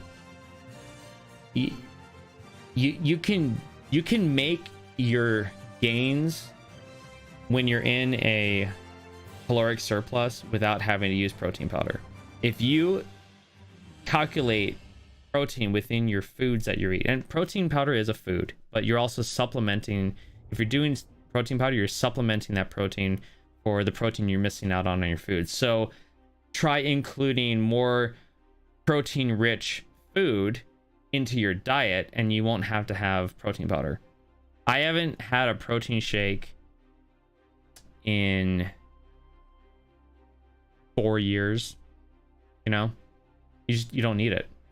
You can do it if you want to put that expense in there and you want to supplement and be like, I'm gonna have this protein shake after my workout. You can do that. That's one way of doing it. But do you have to? No, you don't have to. What you have to do is you have to eat, you have to drink. Those are two things you have to do in order to have some kind of change in your body. That's about it, really. I'll just not buy this brand again. Yeah, I mean, so you do have to have it. Why do you have to have protein? Like, what's the point? Because you don't, scientifically, you don't need to have you don't need to supplement a protein shake unless you are in an area where you cannot get the protein, the food that has high amounts of protein. If you just can't physically get to it, like let's say you live in an area where eggs are really hard to come by, then then that makes sense. Or chicken is really hard to come by. It's really rich in protein. Or red meat is hard to come by, which has a good amount of protein in it, or something like that. But I recommend to, if you can, move away from supplementing as much as possible and get all of your nutrients out of organic food materials as much as possible. Most of the stuff I'm eating is I hardly eat anything that's processed. Hardly. My breakfast, for example, is right now it's 85 grams of oats. Oats are just oats, eggs and tuna were my go-to, but it's too expensive to buy. Okay, all right. It's really hard and expensive for me to get protein from. Okay, all right, that makes sense. Okay, that's where you would supplement. Yeah, if it's really expensive, it's not in your budget, then yeah, you would supplement the protein, because if the protein cost is less than the natural foods, then sure, yeah, that I 100% agree. Then go for that and then supplement the protein with a protein shake because of cost. Makes sense. If the cost ever comes to the point where you can afford it, I think you'll feel a lot better if you start getting your nutrients out of all natural foods and stuff like that. Like I was saying before, like my breakfast is it's 85 grams of oats right now, 20 grams of chia seeds, 10 grams of coconut oil, and 1 whole banana. It's all pretty natural and nothing processed there. And then I get 3 eggs with that as well. And then I move into like other things like a salad with sweet potatoes and tuna. This afternoon after my workout, I had 150 grams of steak, 250 grams of white potato, baked potato that I air fried to get the skin nice and crispy with some butter on it. And what else was it? Oh, and an egg with some. It was amazing. It was so good. Like 1 kilo of chicken breast is 10. Wow. Oh my gosh, that is very, very expensive. Oof. Yeah, I hear you now. Okay, cool. So I get some from food and I get 1 or 2 protein shakes a day. Okay, that works. Yeah. Okay. You know, I tried like that, but I was burning too much cash and 2 days of protein. Yeah. Yeah, I'm actually I'm kind of in the same dilemma right now because I'm doing recharge, the creatine. And I'm doing it the way that my coach has informed me to do it, which is very much different than from other people are saying, but I'm burning through recharge and that's like $60 a bottle. Ugh. But I'm drinking a lot of it. So yeah, the cost is pretty high when you definitely go into the surplus. You gotta You gotta eat more food, so it means you gotta buy more food. You know, that's how it is. My breakfast used to be 5 hard cooked eggs. I like soft boiled eggs. Those are really good. Slice them up, mix it with sour cream. Up a can of tuna on that. Ooh, yum. I like the sour cream. That sounds really good. All right, let's get back to this really quick here. So did I get the over the shoulder shot with this guy? No, I didn't. Hold on, let me. And then did I get the backside? Yeah, I did. Okay, I did get the over the shoulder shot with this guy. Jeremiah, whatever his name is, over the shoulder with Jeremiah Hanin. Okay, so let's find out what Can I help you? Gerald says. Let's see here. You've communicated with the Scourge in the only language you understand, violence and death. Unfortunately, they just keep coming. Gerald says that even though you killed a bunch of Scourge, they keep coming. Are you serious? I have recruit boots with this guy? Ah, my gosh. I didn't know. Hold on, let me fix that really quick. I have crap gear with him. I really do. That's better. I'm just blasting through all this content that I haven't really paid attention. I don't even have a belt for him. Yeah, put it on, man. Rock it. I love it. I love it because you love it. I don't know what the price would be for you, Lances, but I use Optimum Nutrition for my shakes. About $60. Problem is, Lances lives way across the ocean, way far away, so he might not be able to get stuff that's here in the States. That's the only problem. Yeah, I think that's the thing. The price conversion, it would just be like, oh, like how much for like imported stuff, or do they sell it? I mean, that's oof. That's rough. Lances, man, we just need you to like, you need to make the leap and just move to the States. I don't recommend that. There's a lot of other better places to live in the world than the United States of America. As of right now, I can tell you that right now. It's super expensive here, and there's just a lot of bad crap going on. All right, so this one's is called Fruits for Labor. So are these like the last quests of this area? I think it is. Yeah, there's only four more quests. Let's check it out here. Okay, so Fruits of Our Labor. You guys get me talking about gym stuff, and I'm like, bro. Send it, Lances. Tell me what's on your mind, man. Tell me what's on your mind. Fruits of Our Labor. The Scourge just keep coming, but we can't give up. Listen, inside that mine, there's a cart with the last of the ore the Alliance is going to see on this side of the continent for a long time. The problem is the cart release is locked. When the military went in there, Captain Jacobs commandeered all the important equipment, including the cart release key. The plague that affected the soldiers in the mine must also have affected Jacobs. Gosh dang it, I'm reading that. It's dingus. There. Busy reading. The plague that affected the soldiers in the mine must also have affected Jacobs. Get the key from him and salvage the ore. Oh, okay. I get arrested and labeled a terrorist the moment I got off that plane right after the cops read my name on passport. Oh, that's funny. So you want to come in here? Arrest him. Oh, that's funny. Okay, so let's see here. He says that they just keep coming. But we can't give up.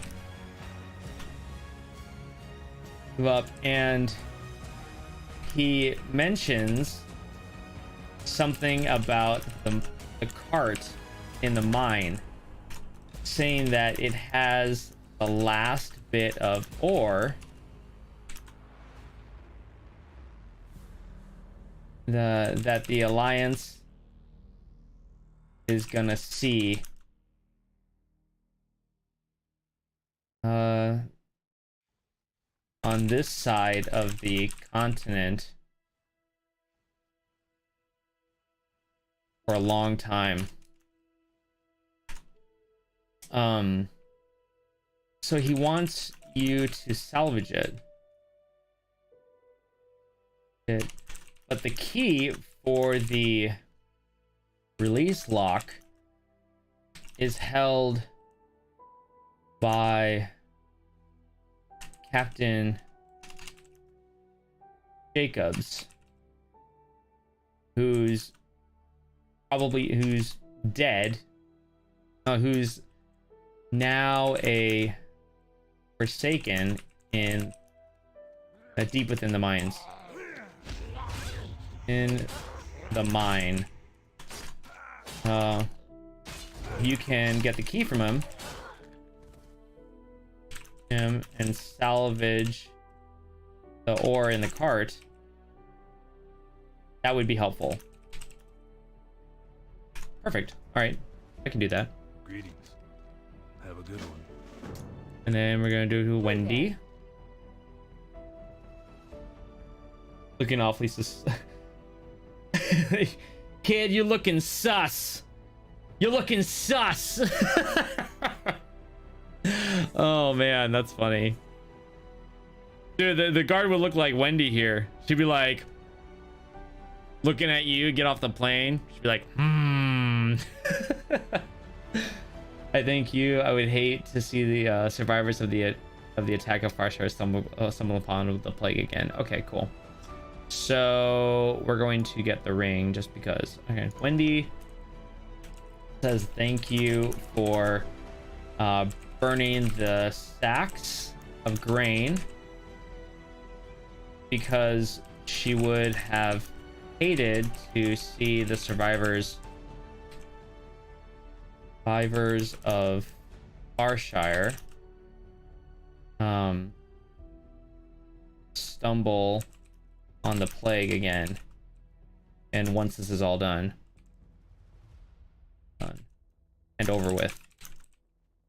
That's a little bit of a long sentence, but I'll deal with it. All right, she does not have another quest to give. And then this guy says, when you return the manual to Jeremiah, let's see what he says. Excellent. The information. Cool. Okay. Repurposed technology.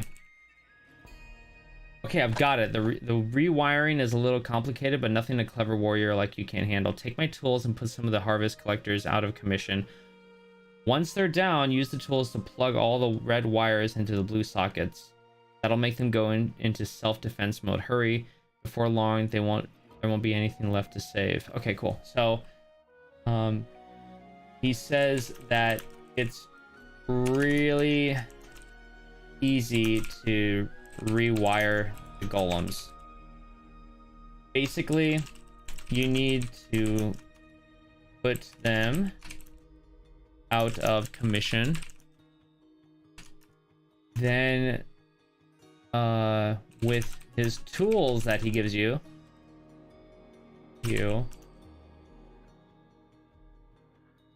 plug all of the red wires into the blue sockets. This will place them in self-defense mode.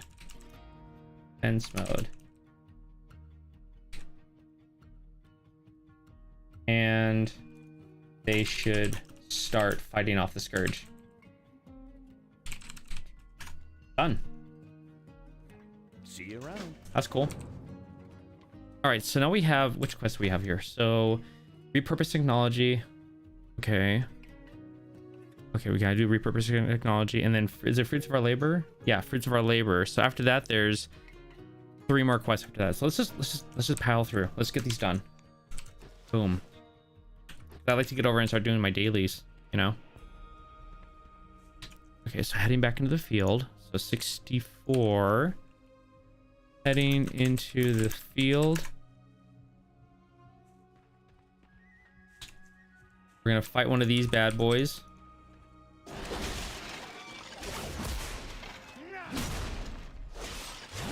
Boom, boom, boom. He's down. Okay. I'm just gonna keep the same one rolling here, and we're gonna pop. Now he's on self-defense mode. Cool. Oh, that's a perfect shot too. I like it.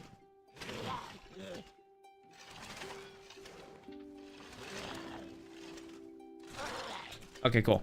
All right, so this is gonna be 65. Rewiring Golem, and then 66 is Golem fighting Scourge. Golem fighting Scourge. Okay, perfect. We got that done. Okay, so from here we also need to. Oh, what else do we need to do? Oh yeah, we need to go in the mine. So let's just get this part done really quick. Maybe easier. Let's be real. I'd at least get detained for routine checkup. That's so sad. You know, I hate how it's. I hate how it's unfortunately like that. You know. But like I said, there's a lot of other better places to live in the world. My wife and I have always talked about, you know, like moving to like somewhere in the, you know, like Thailand or something. How cool that'd be, you know, something like that. Because what we just want peace and quiet. You know, we don't go anywhere. We both work from home. We just like to be secluded. We like to do our thing, and we just want to be left alone. And unfortunately, we live in a community that has a really stupid HOA, and they make a lot of stupid rules. And but, you know, who knows? I would just kind of deal with it right now. I just don't want to be bothered. I'd rather just I guess interact with my community and my friends and play games and make content and entertain people on the internet, because a lot of the entertainment is going virtual, and that's how it is, and I really enjoy it. And this is kind of, I get like best of both worlds doing this. I love acting, I love talking, I love being eccentric. Eccentric?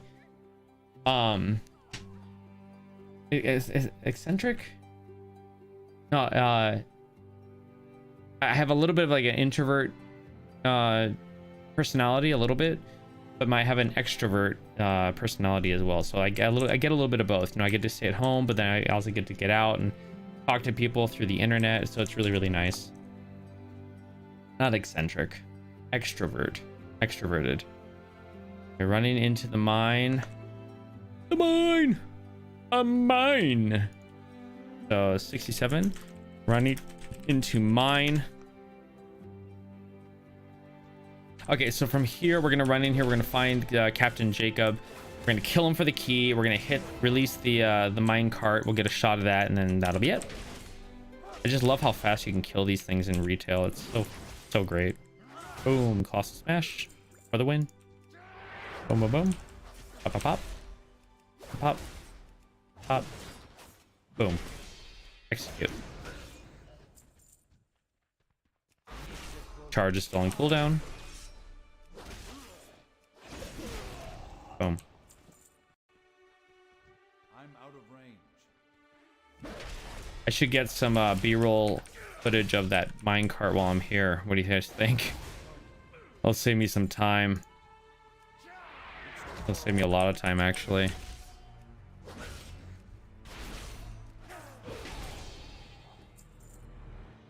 Get some B-roll shots of it. I'm here. Might as well go ahead and do it, you know? So, not biased, but you can come live in my country. You'll be left alone. You can mind your own business. Yeah, as long as you give me some fiber internet connection, you know? But there are places with better internet. Yeah, that's the thing. I need amazing internet connection. My job relies a lot off of the internet. We have in my house the best internet that the internet service provider, the ISP, can offer. I have the best of the best, and I want more. I want fiber. Give me all the fiber. I mean, and the technician I talked to that came over here recently, he was like, yeah, within 2 years you're gonna have fiber. I'm like, I want it sooner than that. I want it now, because for upload time, I want that. Okay, so this is not okay. B-roll. Let's do 61 B-roll of cart. Yeah, we'll put it there. I just gotta make my way over to Capitan. And that's him, Captain Jacobs. I'm gonna get some B-roll footage of him too while I'm in here. That might save me some time. I'll have to come back in here with my other character or anything like that. Pop. And this guy's walking around a lot too. I could bring Quailin in, my rogue, and just stealth the whole thing, but sometimes that's useful to do. This is just fine though. No, I didn't want to. Gosh dang it. All right, whatever. I'll come back. Okay, I'm gonna kill this guy. This guy needs to go. Take him out. Okay, bring Captain Jacobs over here. This is the shot I want. And then I get the loot shot as well. Get the key. Okay, so we'll call that one. This one we're deleting. This one, which I'm pretty sure is the... Yep, okay, cool. Okay, so 68. 68, we're gonna be doing killing Jacobs for key. I'll come back in here with Quailin with my rogue, and I will get the B-roll footage that I need. So now here I'm going to record, and we're gonna get this shot right here. Perfect. That works out really well, actually. I'm just gonna record the whole thing. Might as well just let it go off into the distance. That's fine. And now it's gone. Okay, perfect.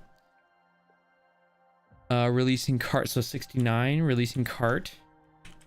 Releasing cart. Perfect. And then we're going to run out over here as fast as we can. Hey, hit level 20. I probably can upgrade my mount stuff, go faster at level 20, I'm pretty sure. Kind of behind on what level you have to be for increased mount speeds and whatever. I'd love to have flying mounts would be really nice to have right now with this character. Okay, we're running. Okay, we have this one's leaving the mine. This is number 70. I think we're gonna finish this chapter, guys. These have been super simple quests, really good storytelling, kind of eerie, kind of creepy.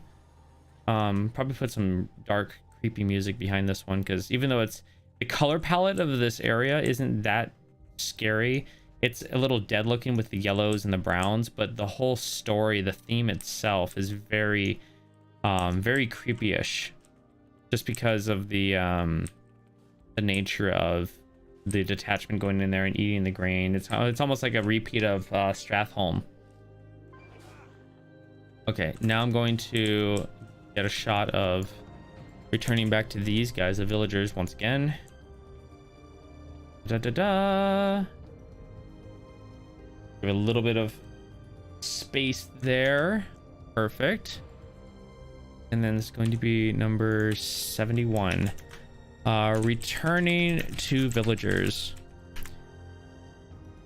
You know me, I like to get brand new over the shoulder shots. I don't like to be repeating a lot of stuff, you know? I feel like that's a little bit lazy. So I gotta tell you guys something really exciting about. So I went to the Apple store yesterday. I had to, because my AirPod Pros, these bad boys, The left one was staticking when I was like working out or running or something like that. It'd be like, so I brought him in, and the guy goes, let me do a sound test on him. And he comes back and goes, you want the good news or bad news first? I'm like, give me the bad news. I thought I was gonna have to pay for something. He goes, oh, well, well, the bad news is they both failed the sound check. I'm like, oh.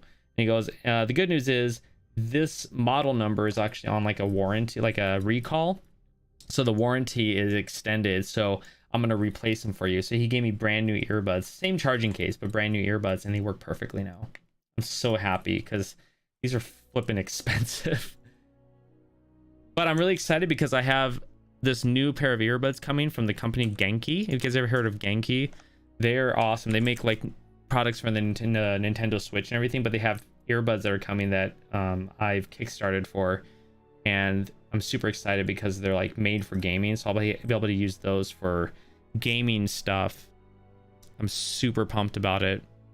I wish they came before I was doing the house, and now I would just bring those. Okay, so villagers, because this is over the shoulder with Gerald Green, and we're gonna do over the shoulder with Jeremiah over here as well. You need something? Yeah, that works. Easy clap. Yeah, well, I was pretty happy about that.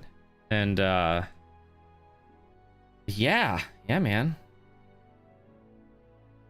It's I'm really glad I just got this taken care of, because I've been delaying it for so long. I didn't want to delay it to the point where like the extended warranty would be gone. I needed to have them fixed because they are really good headphones. Like AirPod Pros. They're really good quality, and I love them.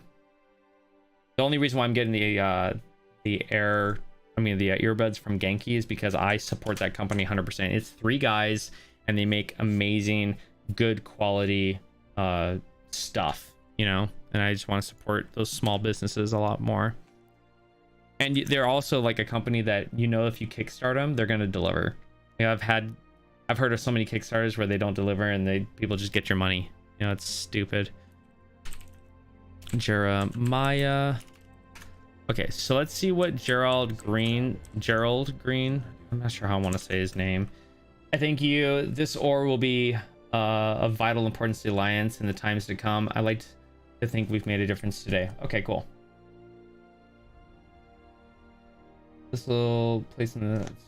Okay, so now you head out to the field, fight the golems, and rewire them so that they can begin defending the town against the scourge.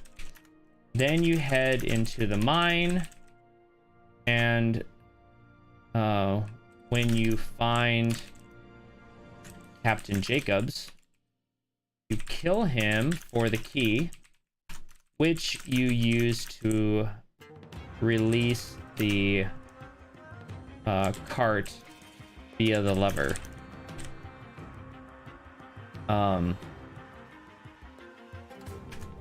Once the ore is safely out of the mine, you also exit yourself and return to the villagers. Gerald thanks you and says that the ore will be of vital importance to the Alliance in times to come. Does he give you the next quest? Or one last delivery? Okay, yeah. So one last delivery, and then weapons for Farshire, and then call to arms. Okay, cool. One last delivery. We're almost done with these guys. This is really good. That's it then. With the last of the ore you salvaged, we now have enough to send to Valiant's Keep. In Farshire, I've wiped off the face of if Farshire is wiped off the face of Azeroth, then at least let us be remembered as the first ones to defend our land and the last ones to give up. Take this ore to Hilda Stoneforge. She is a good friend of mine. Thank you, Scourge, for ruining a good conversation. Thank you. Okay. She's a good friend of mine. Tell her to make some good weapons with this ore. We'll need plenty of them in the days to come. Okay, cool. Okay, so we now have enough to send a Valiant. Okay, he also says that we now have enough ore to send enough salvaged ore to send back to Valiant's Keep. And he wants you to visit Hilda Stoneforge so that she can make weapons out of it.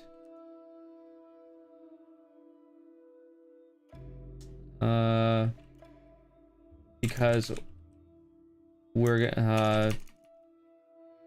the Alliance is going to need a lot of them in days to come.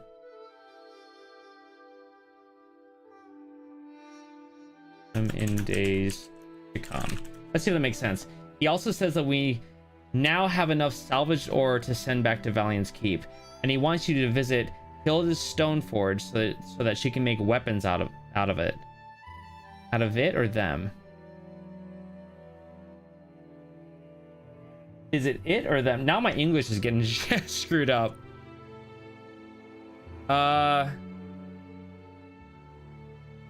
Salvaged ore to send back to Valiant's Keep. Yeah, because it's a singular item, but talking like it's plural.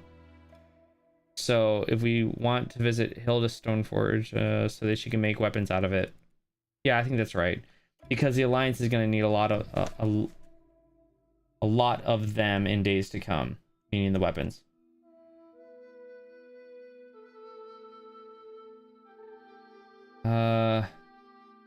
Because the Alliance is going to need a lot in days to come.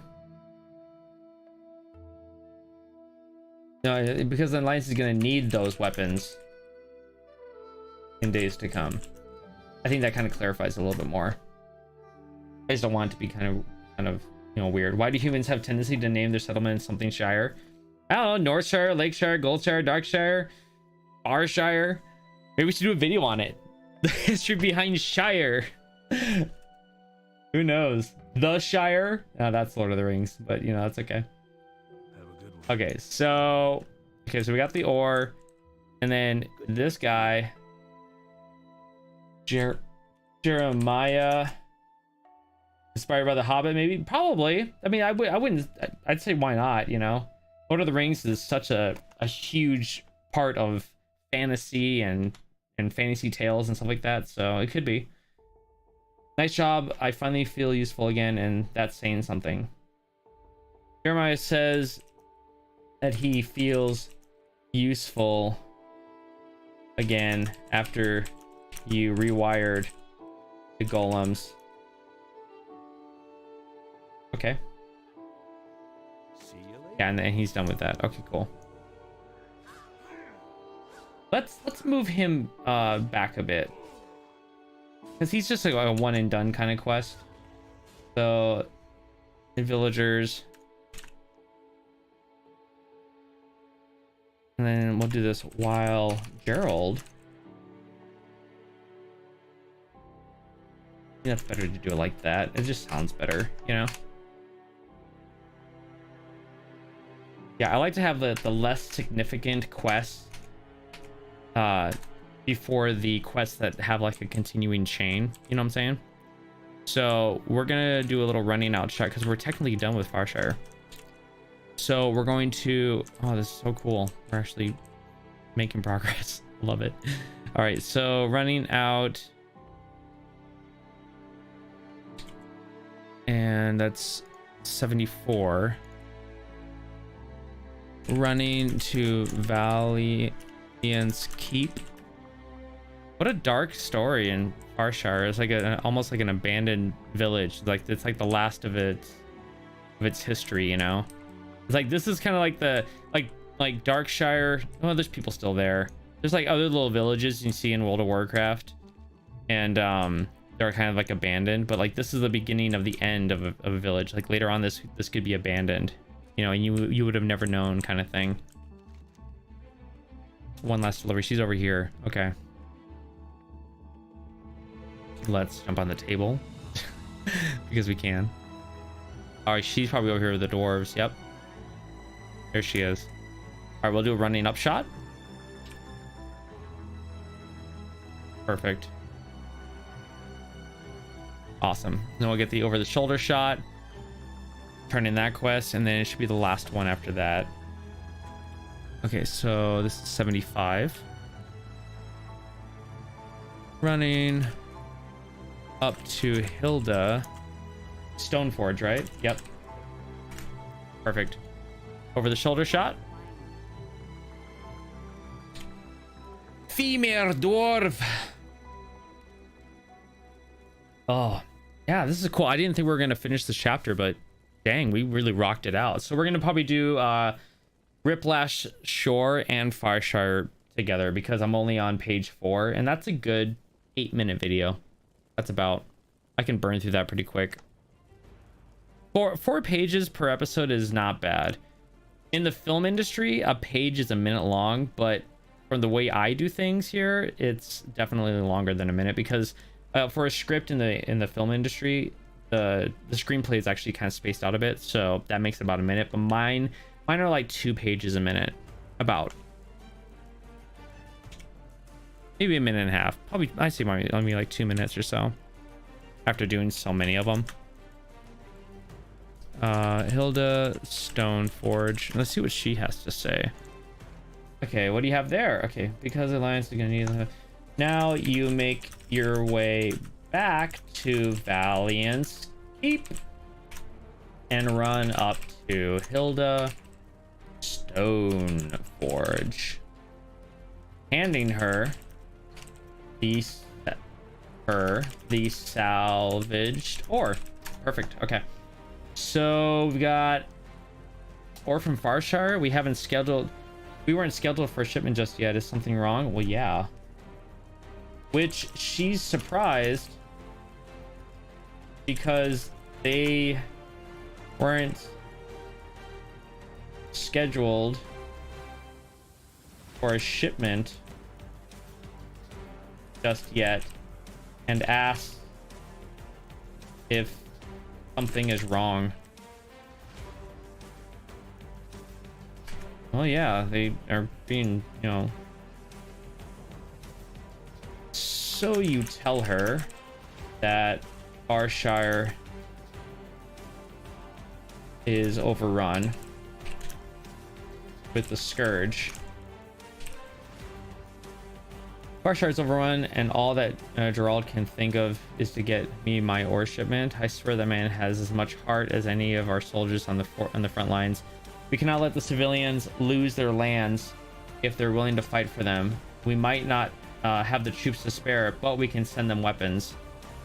These were earmarked for new recruits, but I'll be able to cover those with the ore you've brought me. Send word to Gerald that weapons are on the way. Okay, cool. Okay, so weapons for Farshire. That's what this quest is called. Weapons for Farshire. Dwarf females with beards. Yeah, with the big old beards. Okay, so you tell her. Okay, I need to get the. Gotta actually get the quest.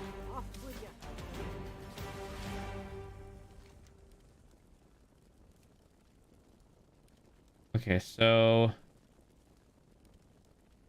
And she says that Gerald has.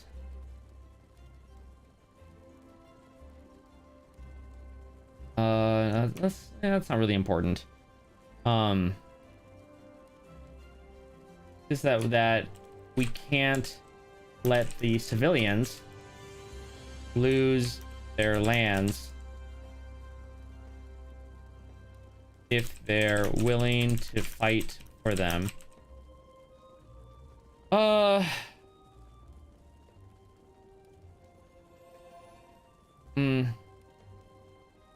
mentioning that the Alliance doesn't have troops to spare, but they can send weapons, and tells you to report back to Gerald. No.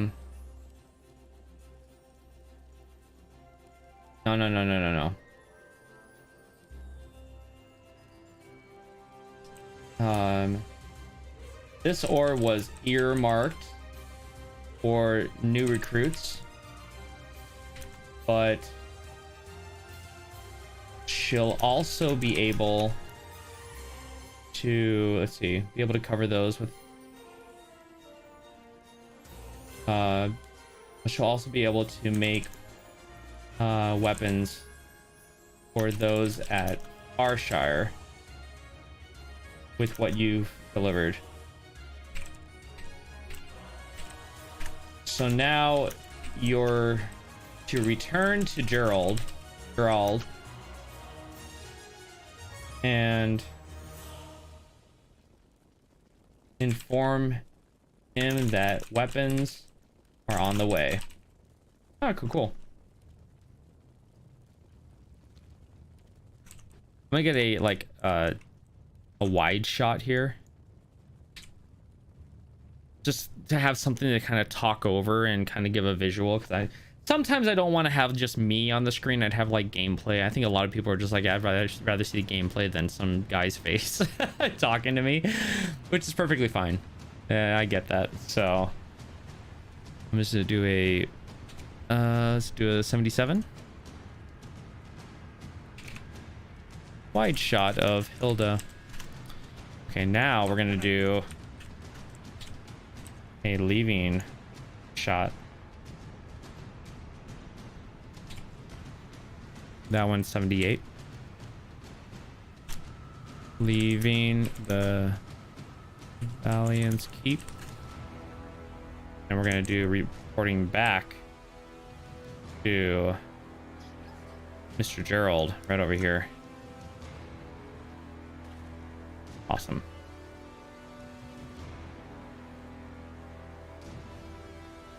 And he's fighting again. Here we go. All right, this isn't the last quest, is it? Nope, it's Call to Arms. Okay. So we're almost there, guys. Almost there. It's like, complete this one, do one more, and we're done. Okay, running up to Gerald. Other way around for me. I'm not interested in watching a stream with no face cam on. Yeah, it's very few people. I'm just like, okay, well, maybe this isn't the stream for you, or the channel for you, you know? I like to have my face as a presence. I like to market my name, who I am as a person out to people. And some people don't like that, and if they don't like it, then, you know, maybe it's just not for them, and that's perfectly fine. There's a lot of people in the world that do like it. So running up to Gerald, and then we're gonna do over the shoulder again.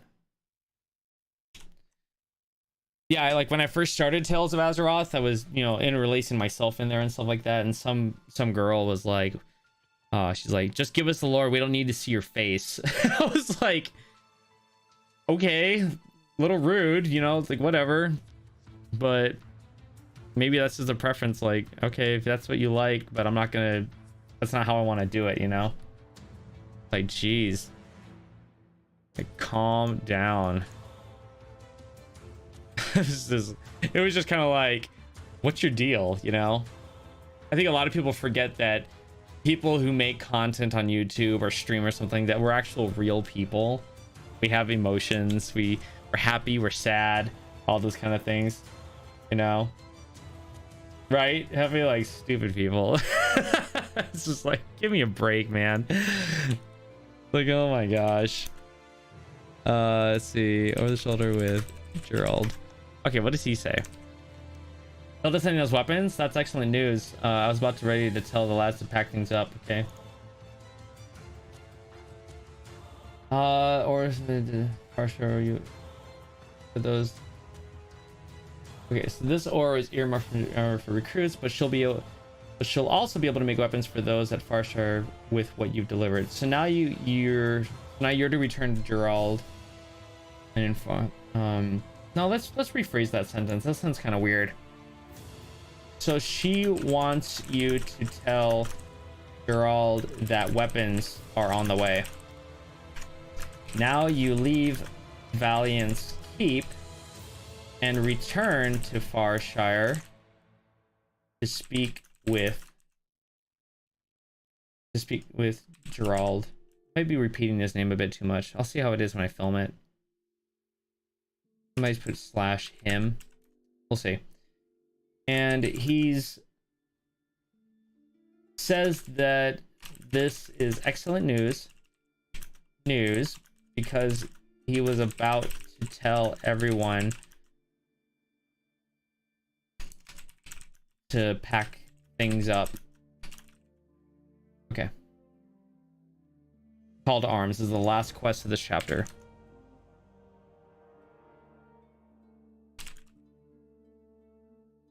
Farshire has a fighting chance now. That's all we could have asked for, and you've made it possible. All we need now is a rallying point. I'll have my men deliver the weapons to our town hall. Go and ring the town hall bell so any survivors know to rally there. It's time to show the scourge that what we're made of. Okay, cool. So, now that you know, let's see here. Now that weapons are being delivered, Farshire has a fighting chance now. So, Gerald, my throat. I'm real? No way! I'm not a made-up figment of your imagination, Pete. We didn't meet in 2010 in person. That was just like just a figment of your imagination. Someone you created. I'm someone you created, and somehow other people created too. And I'm a real person? No way. So funny. Now that weapons are being delivered, Farshire is a fighting chance now. So Gerard wants you to ring the town hall bell so that any survivors will know to rally there. That way his men can deliver. Let's see. All we need now is a rallying point. I'll have my men deliver the weapons to our town hall. So go and ring the town hall bell to any survivors rally there. Okay. That way his men can deliver weapons out to the people. Gosh dang, these guys. So annoying. Cool. Alright. Alright, so we're gonna head out there. Da, da, da, da, da, da, da, da. This is 81. Heading out.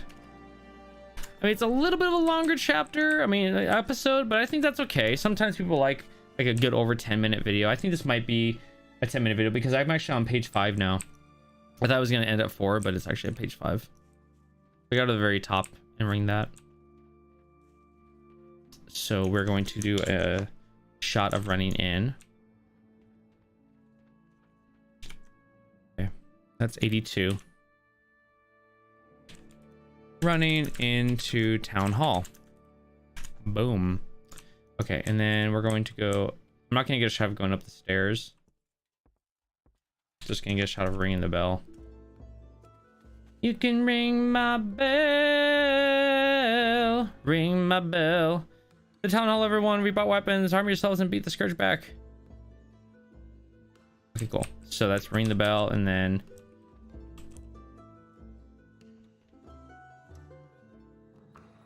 Sweet. Come get your weapons. Come get your weapons. Sweet. They all have swords and everything like that too.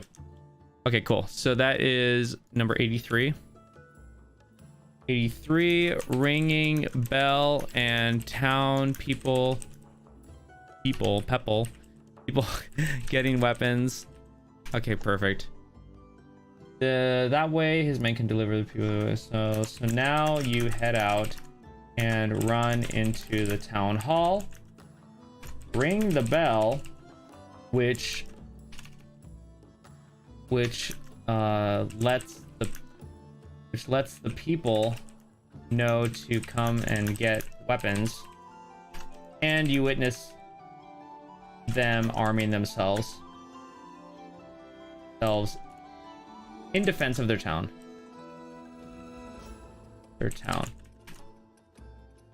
After that, you speak with Gerald. I assume you do. He's probably around here. Oh, he's back over there. Gosh, what's he doing back over there? Like, he should be out here getting weapons and fighting too.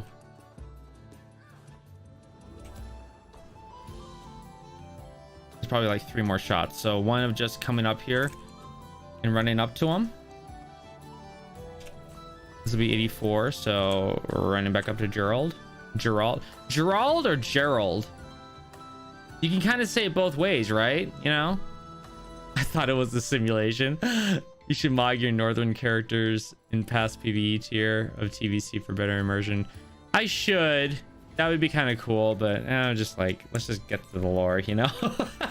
Maybe a little bit of laziness. I have other things I gotta work on. 84. Running up to Gerald. Let's get an over the shoulder shot really quick.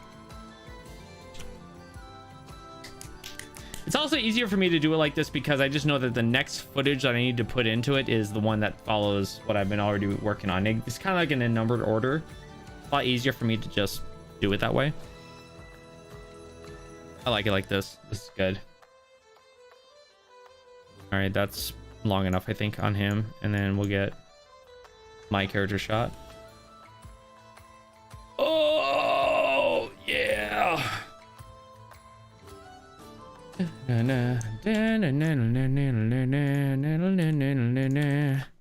85.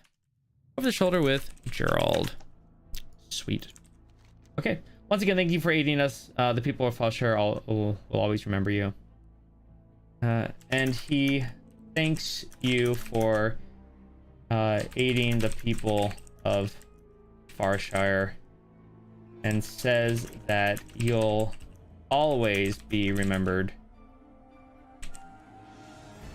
With that quest completed, turned in. That quest turned in. You complete the 2nd chapter in the Borean Tundra quest line. That's a storyline.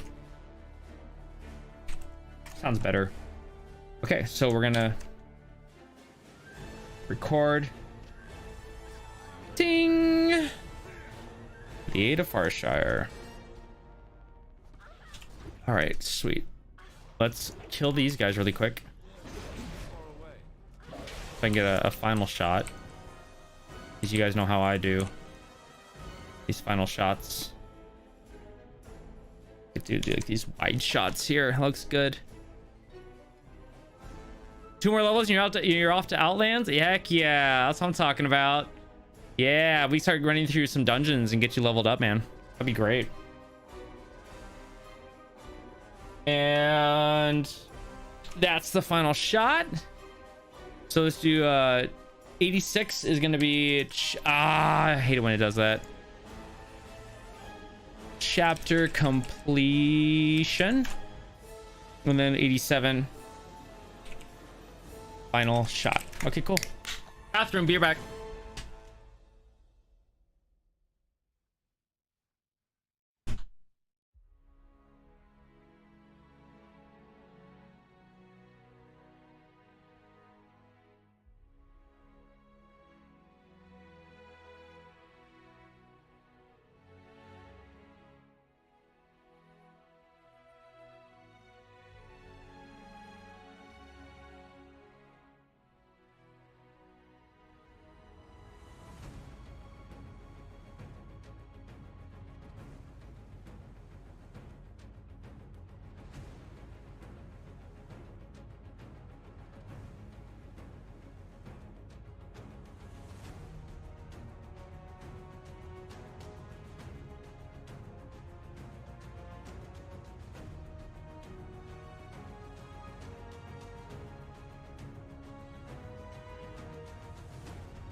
Oh, okay. We're done with this stuff. Let's go to TBC. I'll finish out the script later. I got like the intro and the outro. I got to just kind of wrap up. Also, I need to like the plug. I just do the plug for the channel. Oh my gosh, really? I'm trying to log out of this game. Scourge doesn't want me to leave. Okay, let's get out of that. And let's go into TBC. Oh, there's an update. Shoot. That's okay. We'll just chit chat for a bit. Let's see here. Oh, let's get a little bit closer. All right, that's better. Angora wasn't that bad. I was able to do it solo fairly easy. That's good. That's good. Are you waiting for 60 to go to Outlands? Or are you going to go at 58? I assume you're going at 58, right? I would go at 58. Oh, here we go. Going into. Let's get this going here. Get our dailies done. Get that gold. I need more gold, guys. I need a lot more. And Heat, thanks for sending me all the stuff you've been sending. That's been really helpful. But yeah, I decided to. So I got maxed out with engineering, and now I'm gonna get maxed out with enchanting. I think that's the best route to go. And it's gonna be. I'm gonna be super powerful with it. It's gonna be awesome. 58. Okay, yeah, that's good. I'm glad you're doing that. Oh, we got mail. You know we like the mail. Mail. See, I have 5 gold to my name. I have 5 gold. I'm poor. No. Okay, now I'm not gonna be poor anymore. Well, 57 copper. Yay. Vision dust. Greater obsolescence. This is like old mats, like enchanting mats I didn't need anymore. All right, so we got back up to 21 gold. That's something. It's not enough, but it's something. All right. I guess you guys could need to see the game, huh? Wow. Game capture. I wish it just automatically detected it. That'd be really nice. Ta-da! There you go, guys. Yeah, I had 5 gold. I just opened up some mail and I'm back up to 21. So. All right. The crap, who was that? I thought it said Lancis. I was like, what? It's Larasius. It kind of threw me off for a second. I was like, what? What do you mean Lancis? He's not playing TVC. Never known him to play TVC. Like, what the freak? Yeah, I'm a little delayed. Yeah, but I got you. I got you. All right, let's get over and get all the quests that we've done so many times before. No stranger to these quests. I just want to get. I'll use the money I get from these quests today to try and get farther into enchanting. Because the thing is that I need certain materials, certain mats for the enchanting, and they're really expensive. I think I blasted through a couple hundred gold just for like 40 of one thing. They get really pricey. It gets so crazy. I'm like, come on, I just want to get to 375 so then I can start enchanting my own gear and go get other enchantments. I want that. The legion's in. Hi guys, Loran Storas here. That's funny. That is hilarious. Let's get over here. Is there anybody on my guild that wants to? I always ask and nobody ever says they want to go do the dailies. I'm like, forget it. I'm not gonna ask anymore. Oh my gosh. The dark times will pass. The dark times will pass. The dark times are upon us. Oh no. What the heck? All right, whatever. All right, come on. We'll get these 2 quests over here. See, I'm kind of like thinking about what I want to do. Like my guild asks, like, what's everyone's main spec that they're going into Wrath of the Lich King with. And obviously I'm going prot, but my second spec, I want to do holy because I want to heal as a paladin and like BGs. I think that'd be super awesome, but at the same time, if I'm going for lore master, I need a spec that can just do damage and keep going, and that's red. So like, what do? I think I'm just gonna stick with ret as much as I want to try holy. I don't think it's the right for me, right way for me to go. So probably gonna switch up my second spec to ret. You have to, we're like trying to declare them on our Discord channel in a really cool way. I have the special app that they use. So yeah, I'm gonna switch it. I'm gonna switch it back, I think, over to ret, because I need to do that damage. I wish I could do it now, because I love to switch back over to ret and go do questing and get gold and work towards lore master right now, but oh man, it's just really rough. I'm gonna finish off enchanting, and then we're gonna get back to just questing, even as prot. Did I get all the yeah, I did. Okay, even as prot, because I want to get gold, and I'm just gonna build up for epic flying. Because technically, once I have epic flying with my paladin, then I am pretty much good to go for this character. Well, no. I need to go in with like 10,000 gold for the mammoth mount. That's only halfway to the mammoth mount. Mammoth mount is 20,000 gold. That's my favorite spec in the entire game. It's pretty cool, isn't it? It's pretty awesome. You can heal yourself, you can do damage, and you can do some serious damage too. That's what I love about it. 135. It's 135. We're gonna get these dailies done. We got another episode recorded, which is fantastic. Yeah, and then I'm gonna get some food, and then I'm gonna sit down and edit for like the rest of the day, get all that stuff done. And if I get done early, I'll probably play some more TBC, you know, and then tomorrow we'll work on some more Tales of Azeroth stuff and get some housework projects out of the way and get set up for a really good weekend, guys. Like, awesome gaming weekend, more TBC. My brother and I were talking about, you know, like we were talking about V Rising today, and we're just talking about like playing Valheim again, because we both love Valheim. It was so good, and we haven't tapped into the new content yet because we wanted to wait until there's more content actually came out before we go back into the game.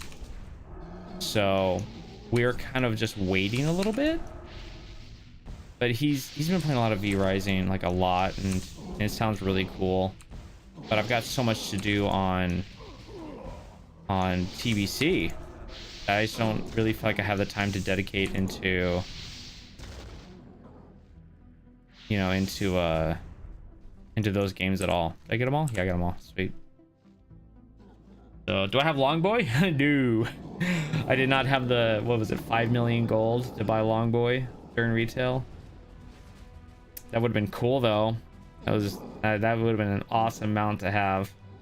Valheim was a ton of fun. It was so fresh and so new, and like just the way that you progress, like killing the bosses is the way that it led you into upgrading certain things and all that good stuff. So V Rising, we ended up getting all the end game content done. We played on an official server and managed to wipe out one of the admins. Oh, that's really cool. That's pretty sweet. Yeah, I'm way late to the V Rising game.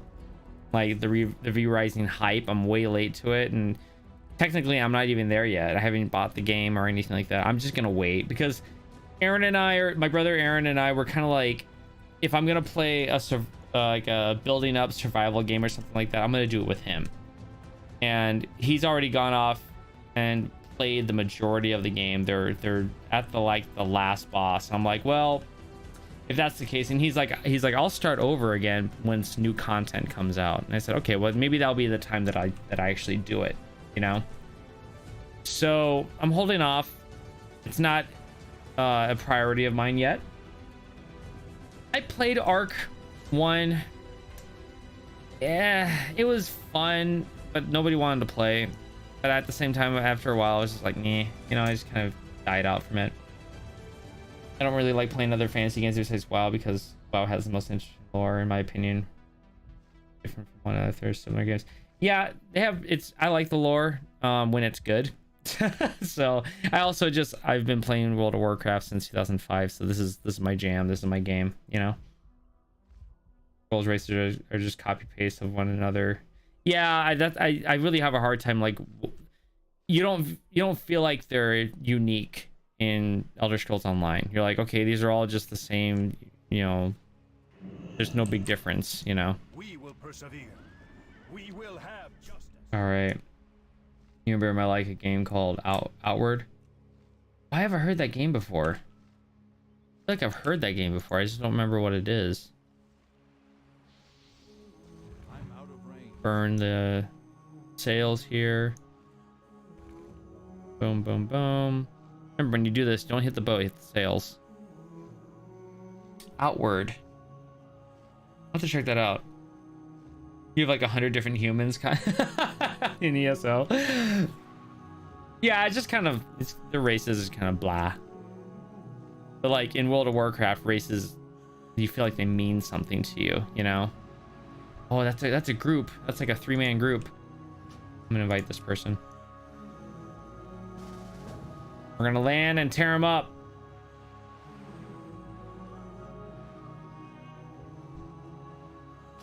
Invite this guy too, why not? Sweet. This guy tore it up.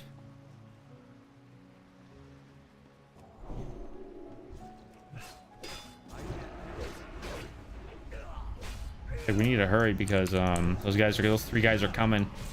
They're coming. And you know they're in a group if they're that close to each other. Like, you guys go to another boat. What are you doing? We were here first. Hate that. Like, come on. Oh, get this guy. Get this guy. Ah, we got him. That's it. That's what we needed. I mean, if I don't have to go to another boat, all the better, you know? All right, let's get the crap out of here, guys. Boom. Outward is a survival RPG game. And how they do magic reminds me of old school books from D&D. Okay, cool. You have to sacrifice your health to get magic. Oh, that's cool. That's pretty sweet. Yeah, Hefe, you're right. You're absolutely right. That's how you get that vibe from WoW. Like, it's just really, really good. Helps you immerse yourself, you know. Okay, so we're gonna pull, probably not that guy. Oh, I guess we are pulling him. Never mind. Jeez. Let's pull this guy too. Come here.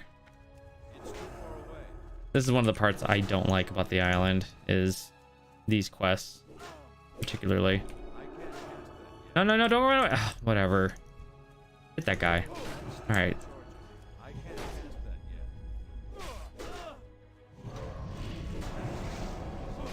So these guys are kind of like really spread out to the point where it's hard to gather a whole bunch of them. So it gets a little bit more complex, a little bit more difficult. I'm gonna do that because that actually does more damage.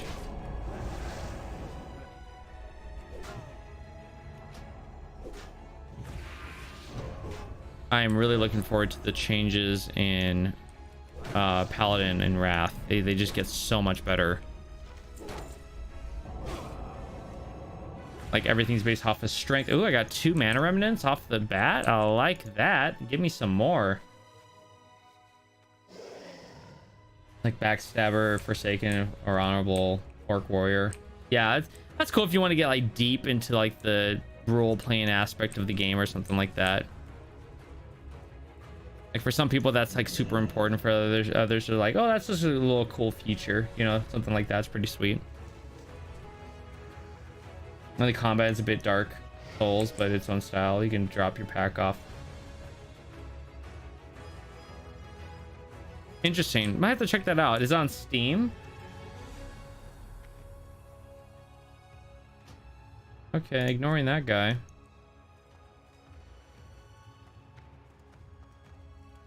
he part of the guild? Please don't tell me he is. Okay, he's not. Okay, good. The guy just whispered something really weird.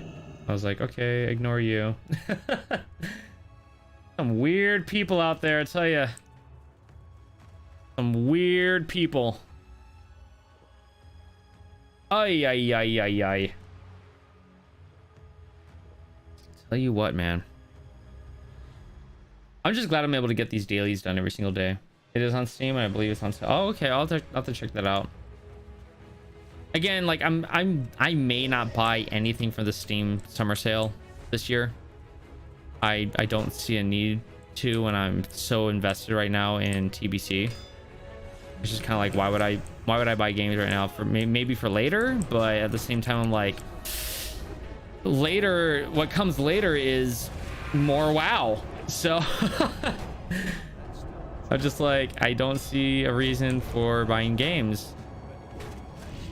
We're gonna be playing a lot of World of Warcraft over the next long time because we got Wrath of the Lich King coming out, and then after that we got Dragonflight coming out, and you know I'm gonna jump into that and give that a shot. Give retail like a fresh try, you know. That's really what Dragonflight is to me. Oh my gosh, did I get oh, I almost got all. That would have been great. That's what I'm really excited about, is that I'm gonna be able to give World of Warcraft retail a second try, because Shadowlands was rough. It was just really rough. It was not pleasant. It wasn't fun. It felt like a chore. It was just ugh. And like, if there ever is a time like now to play retail, it's probably now, because everything's kind of opened up, which they do every single expansion. They're like, okay, we're gonna time gate everything, and then near the end, to pull numbers back in, we're gonna open all of it up, so everything that was time gated is no longer time gated. Now you can play it all. And it's like, why didn't you just do that at the beginning, you know? Like, I probably have more respect for you and have more fun in the game you created if you wouldn't, you know, lock me out of things all the time. And Zerath Mortis I actually did play through, and it was actually pretty cool. Like, the story was simplified. It was really cool. I was like, okay, we're getting back on track now. That's pretty sweet. Gosh dang it, if they would just give me my mana remnants. That's all I really want. Overall, WoW has pretty much the most polished combat system compared to all the other MMOs. Yeah, it does. It does. The timing of it feels right. The animations, especially on retail, like the animations on retail WoW, really feel clean. It's crisp. It's polished. When you hit your button, something happens. Like, they have the timing down perfectly. I've always said I really wish I could play older expansions like classic WoW, but with the animations of retail. That's my dream. I would love that. It'll probably never happen, but oh man, that'd be so good. 'Cause I love in retail how clean and crisp the animations are. It makes for a very pleasant gaming experience. I'll pull this guy in too. Of course, they silence me. Hate it when they do that. Can we just kill these guys, please? Let's go, let's go.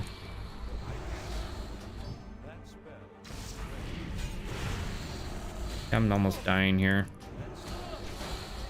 I'll just lay on hands, who cares? I'm getting 3 out of the 5 done in this fight anyways. That's pretty dang good. And we gotta rewire them up.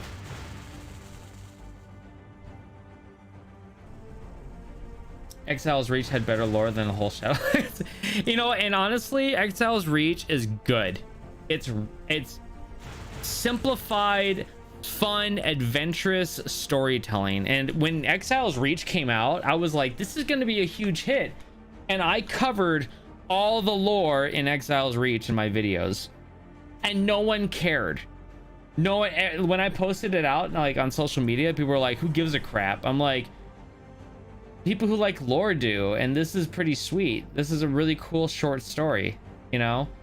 It's like, so if people are saying who gives a crap, like, obviously you're not into lore, so go away. Who, you know, it's like that simple.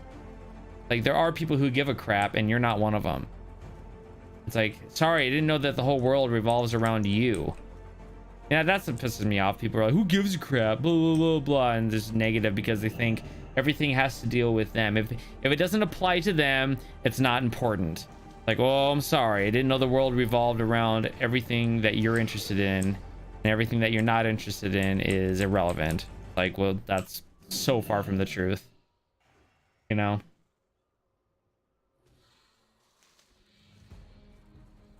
Yeah, I mean, that's your opinion. I won't say it's at its best. I think it's great. I think it's really good. I think there's other stories that are better. Like, I think the Lich King story as a whole is probably one of the top of World of Warcraft stuff. I mean, that's just my opinion. But I think Exile's Reach is actually up there. As far as short storytelling goes and adventure, yes. I think it's one of the best. Like, it's really good. Because they just made it simple. They were like, here's a simple story. This is what you can find in World of Warcraft. And for like new players, it's really good. Like, Exile's Reach is just great if you're looking for a fun story and adventure to go on.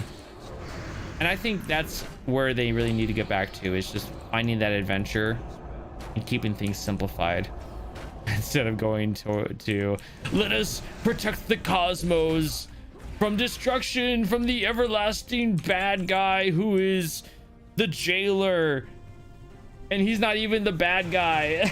It's somebody else. He's actually trying to protect us from something worse that's coming, and then after we kill that guy, we'll find out that he's trying to protect us from something worse that's coming, and there's always somebody worse. Like, oh my gosh, please, Blizzard, just stop. Just stop. Think about what you're saying here. It's like, do you guys have a meeting? How many of their employees just roll their eyes when someone in the higher ups goes, okay, you're gonna kill him, but he's gonna say that somebody else is coming and he was actually trying to save him? Like, we've done that. He goes, no, this is gonna be different. How? It just is because we're dealing with the cosmos. I'm like, come on. Yeah, well, but I think WoW is at its best when the idea is simple. Like Legion, you have to fight demons. That's it, so you can concentrate on smaller things. Yeah, no, I agree with you 100%. WoW is best when it's told in a simple format, because you don't have to have complex stories to make it good. You know, sometimes the simple stories are what makes it good and fun and adventurous, and you know, what is it's just awesome. You know, I love it. When you start making it so complicated, I kind of like roll my eyes back and take a nap, because I don't want to read it. I don't want to deal with it, because I'm just like, it's too much. It's like a information overload. That's too much for me. I guess that's one of the reasons why I started Tales of Azeroth, because I wanted to read some simple short stories. There's my mana thing. Okay, cool. Look at all this arcane dust I'm in the middle process of using right now for enchanting. That's so much. What am I at? 335. That's where I'm at right now, but I need to use resilience, and that takes large prismatic shards, and I need to go buy those, which we'll probably do after this. All right, let's kill this guy, and then after we kill this guy, oh, don't walk into here. Don't walk in here. Don't walk in here. Thank you. I didn't want him to get damaged and then pull aggro. After I get this guy done, then I'll be able to leave this area, and then go get a group together, and we'll kill all the blood elves. Boom, done skis. I'm gonna heal up and drink. I always tell myself I'm going to go into the battlegrounds and get some mana from a mage, but I always forget to do that, because a lot of people are like, want to buy mage table. I'm like, just go into a battlegrounds. There's going to be a mage in there. He'll pop a table down, get all the food you need, and then just leave. You don't have to stay. You'll be abandoned for 15 minutes unless you really want to do, you know, battlegrounds. I'm going to pull these guys. That's fine. I don't care. Okay. We're gonna invite you. If you decline, you're an idiot. Oh my gosh. Dude. Thank you. Invite. Oh, he's starting in a group. Okay. That's fine.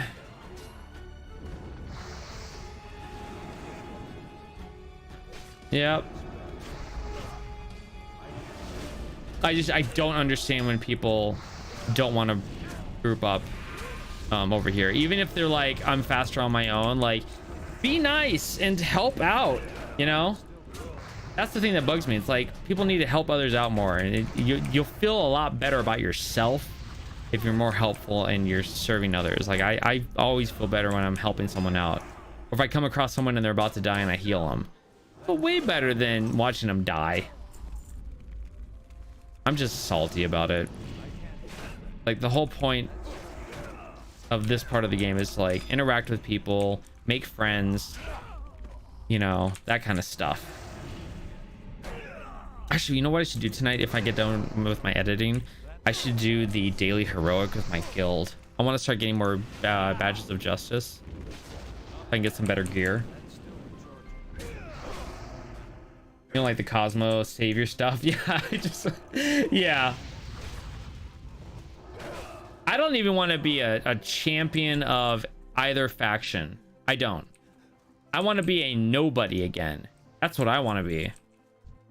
To me, I feel like that was when the game was at its best, is when you were nobody at all. You were just some adventurer, you know, joining the ranks of a faction, and you were just that guy. That's it.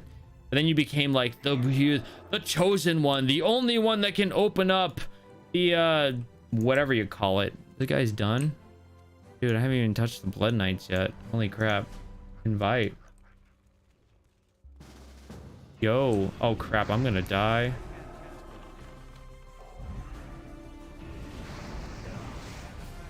Help me! Do I have any healing potions?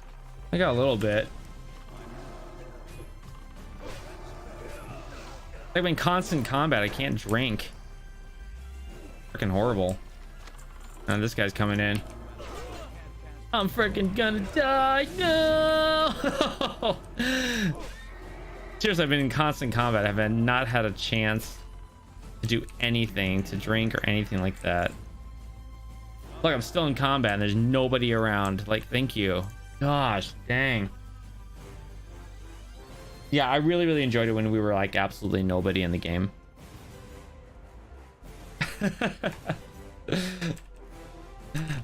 I couldn't leave combat. So annoying.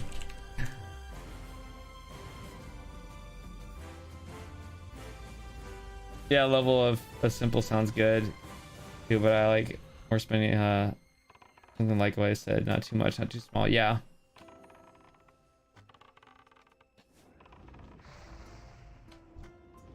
Let me just get these guys. Okay, he needs to do summoners still. Are we done with these? No, we only have 3.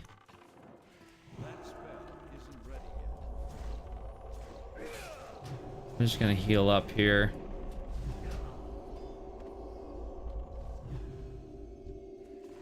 I'll invite this guy. Boom. Invite him to the group. Why not? You know? Just get her done. We'll just pull them all. Alright, so we got the 6 done over there. We need the marksmans now, I believe. Which we'll get over there, but I'm gonna go get the readings with the crystal. Not a whole faction, yeah. That'd be cool, like if you could like, it'd be cool if you could pick a faction. So you pick a faction, and if you wanted to, you can pick like a clan later on of some sort. That would be really, really cool. And would have certain abilities. Well, I guess you kind of can do that in Shadowlands with covenants. Okay, the whole covenant idea is actually pretty sweet. If you really look at it as a whole, the covenant idea is actually really, really cool.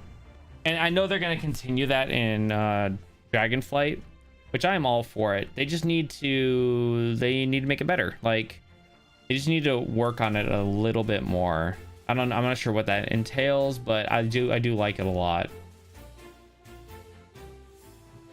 But it'd be cool if you could do that with clans and whatnot that are more memorable, like the war song with the night elves and stuff like that. That'd be really, really cool. Like you said, you know, Hefe. That'd be really, really, really cool. Yeah, Frost Wolf clan for orcs. That'd be super sweet. And they have like different, like, you know, abilities and whatnot. I think that is actually pretty cool. Like, you could be a Frost Wolf orc. And if there was like an initiation quest to get into that clan, that'd be pretty sweet too. I think that'd be really fun to do. I will have to say, like, doing Tales of Azeroth is really enjoyable because I feel like I'm getting the other half of the game that I've completely missed out on, you know? Like, getting all these little short stories and kind of learning about the NPCs, you kind of have a slight more appreciation for the, you know, the NPCs of the game. Like, they're actual, like, characters instead of these random whatever, you know, people that are just on a script kind of thing. Kind of learn their backstory. Yeah, covenants are nice, but the idea needs, yeah, it does need some polishing. I think they can get it in this next expansion though.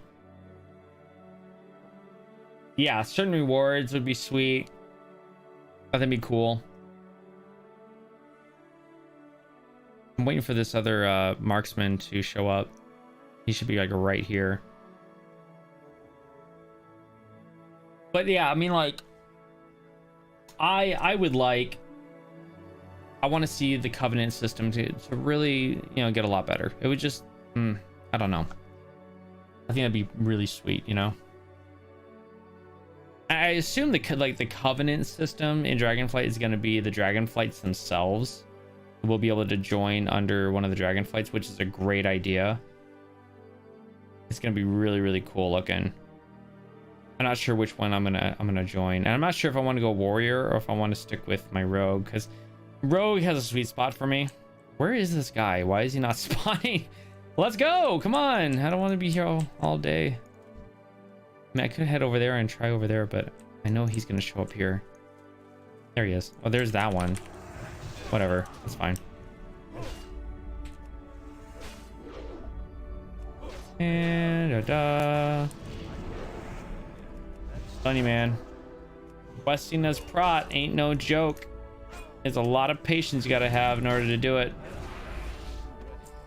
Except if I pull a whole bunch, I'm gonna pull a ton of demons here in a second. Like at least 4, minimum 4, if I can get them. Here's 1, 2. Here's 3. And then we'll come down here for 4. There's a, yeah.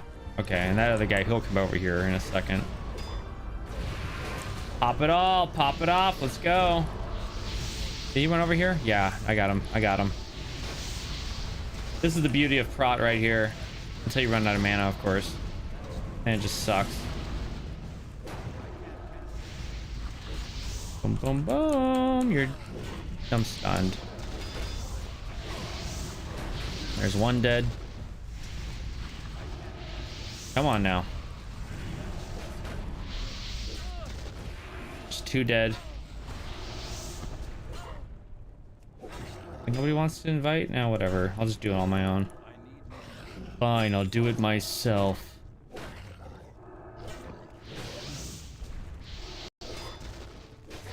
Yeah, this is a bad part when you run out of mana. You are no good without mana. That's why I'm waiting for Wrath, where I'm pretty much never gonna run out of mana. It's gonna be so nice. Oh, I'll use a pot. Thank you, Heat, for the pot. Come on now, let's kill him. Boom, dead. 4. Nice. Ooh, fell armament. Nice. Those sell for like 3 gold at least. Maybe sometimes 5.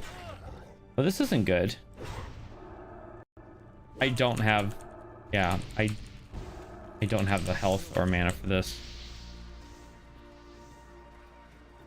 I'm going to run away.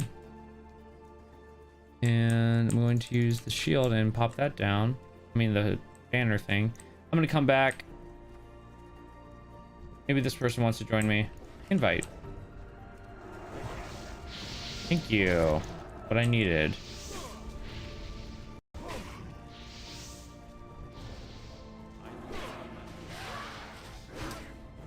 Come on now. Oh, another fell armament. Let me have it.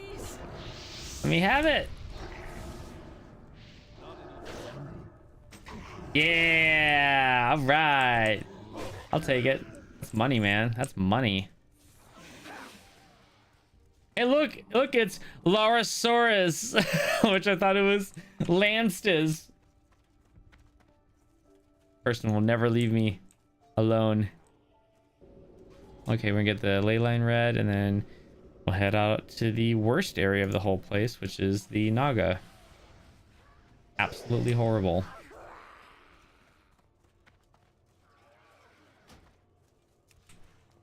All right, I'm gonna actually drink up and eat up and all that good stuff here for a second. Take a little break. Okay. Oh. Souls and Torin could get different rewards from tribes of their own. Yeah, I agree. That would be so fun. For a second, you can join, for example, like apothecaries and of Dreadguard or Blightguard. Actually, it's a really good idea. If you could find some way to like pitch that to Blizzard, I think that'd be sweet. I remember doing a quest in SMW or SMV. My buddy was like, I need 20 mobs. Proceed to pull all 20. Pull all 20. That's funny. That's what I love about Prod. I love pulling huge groups of stuff, you know? Last night, after I got done, I was like, I'm gonna run Scarlet Monastery again with my new gear and see how well I can do. But then I looked at the time, I was like, it's late, and I'm really just out of gold, so I can do that later. And we do need to wrap up the stream here momentarily in a bit, because I need to go eat and I need to get to editing.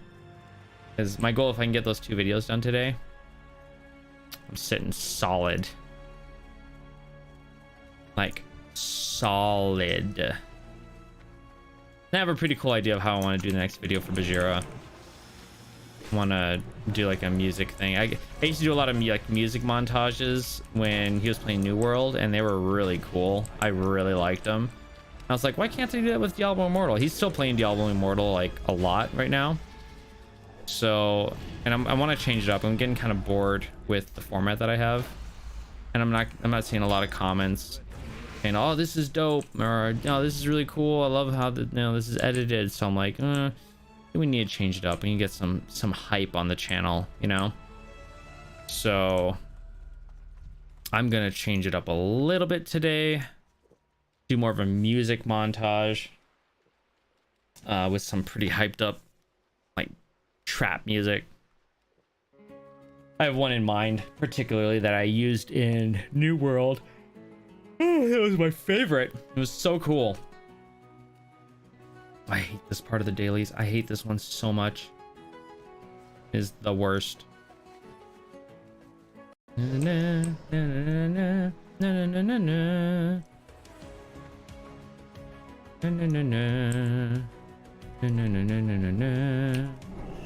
gonna kill you now. You're dead. I'm not gonna consecrate the ground because I'll hit these guys and they'll attack me. I like them being on my side, even though they don't do much damage. Oh, maybe it's better if I just do it.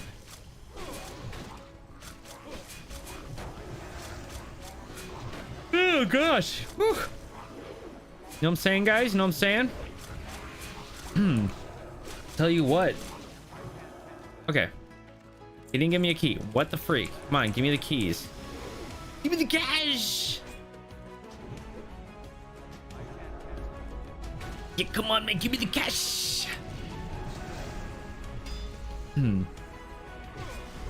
drink more water too. My throat's getting a little bit dry. That's okay. We'll be okay now.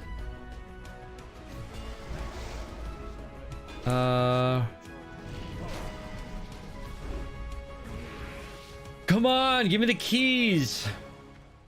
Why I hate this area because the drop rate's like, no, no, you're not getting it. No, I'm just gonna do it. I don't care if I pull him. It's actually faster if I just pull him. And your shield. Ding. Yeah, they're quick to die. Yeah, your mana's low, but she's almost dead, so take her out. And of course, these guys get hit by consecrate, so they attack me. What do you mean inventory's full? What do you mean? Hey, get rid of the fish oil. Nobody cares about that crap. You guys need to knock it off.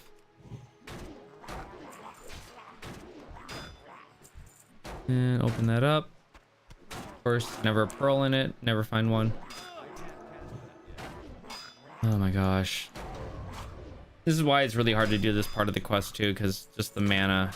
I use so much mana and its consumption just sucks. I don't do really good white damage at all. Not like when I was prot and I was hitting like 1,000 something. Just smack. Okay, I'm gonna drink it up. I only have 4 more drink left. That sucks.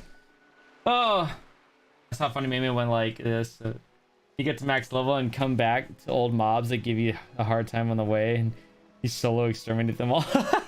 Complete genocide of that mob. That's great. That is pretty funny. There is something satisfying about that. I love it. I'll see if this guy wants to group up. I'll probably deny it. Everyone's so stupid around here. They're thinking denying this is gonna help them out or something like that. Like, be faster. We'll kill them all, pull them all together, and just rock and roll, man. You want to join up? No, screw it. You know, just screw it.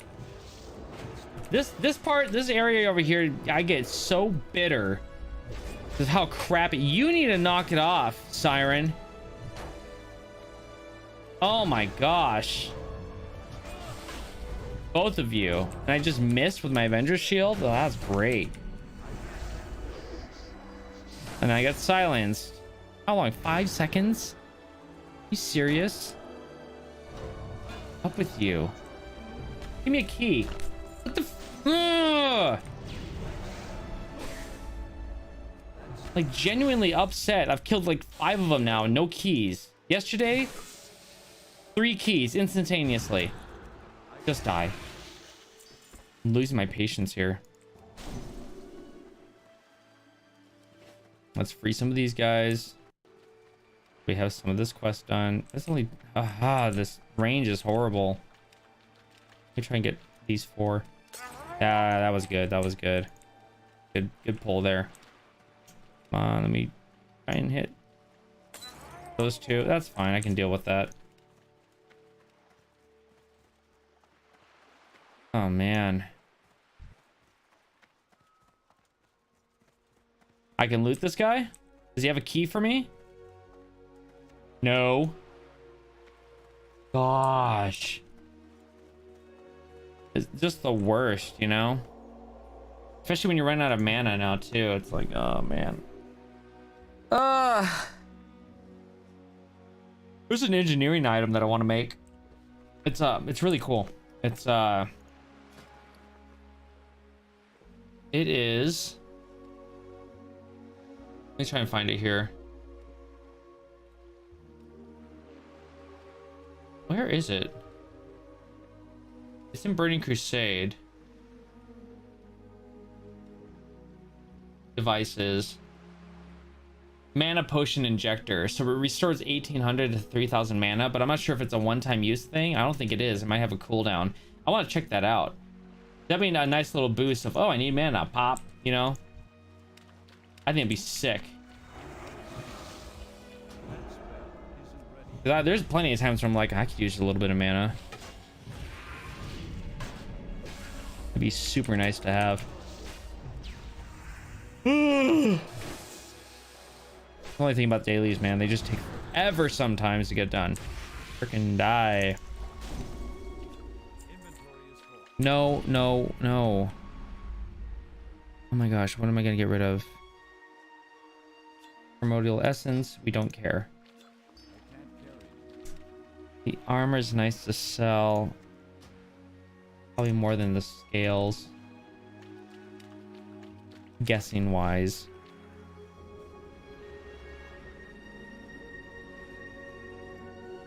Alright, we got that done. And then now we're going to head on over and try and kill more of those males to get the keys because they're really annoying. I'm just gonna try and invite, be like, come on, man, like, let's go. Of course, declines.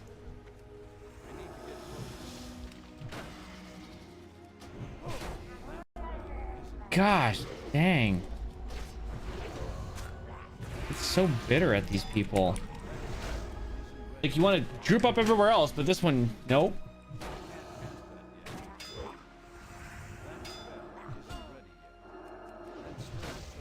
Oh, man.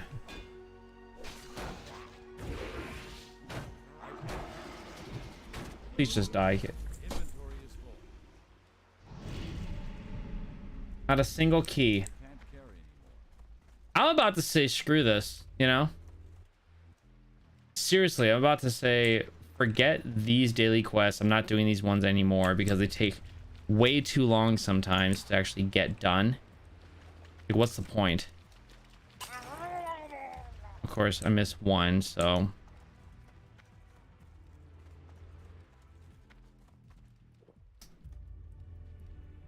At the same time, I want to be complete. You know, I want to say I did these quests.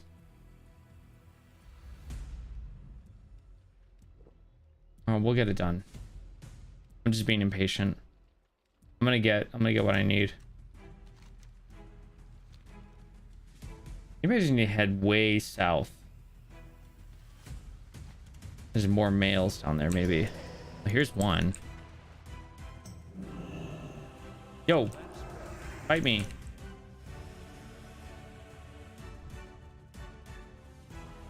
And you fight me too. I need to kill more instead of just doing one at a time. It's not how paladin prop pallies operate. You gotta pull, pull, pull.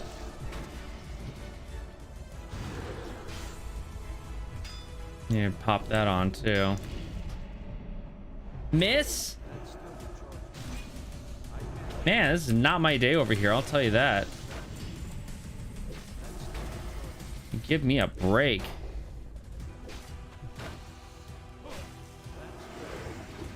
Give me a key. Did I not pick up this quest or something? No, I have the quest. I mean, I've killed like 8 now, not a single key. This is ridiculous.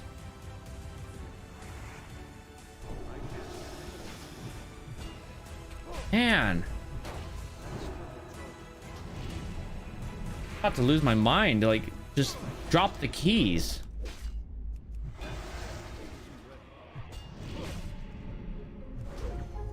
It's no fun when you're just constantly farming these guys, like trying to get the keys for a daily quest. After a while, you wonder if it's really worth it. If this guy doesn't drop, I'm really going to consider just juicing out. You know, I'm really considering it. I'm really considering it. You've got to be kidding me. You've got to be kidding me. I'm sure I get a green from him, but you know what? Screw it. We're not doing this one today. Let me get the last one of this. I'll turn that one in. Screw the other quest. This is taking way too long. We're not staying here for this crap. Oh, that bugs me though. I always get this quest done. Gosh, dang it. I want to get it done, guys. I can't give up. That's not me. I can't do it. I gotta get this quest done. I gotta do it. It needs to happen. I'm gonna drink up. I'll try again. Do I have any other drinks? No. I have mana pots, but they're lower.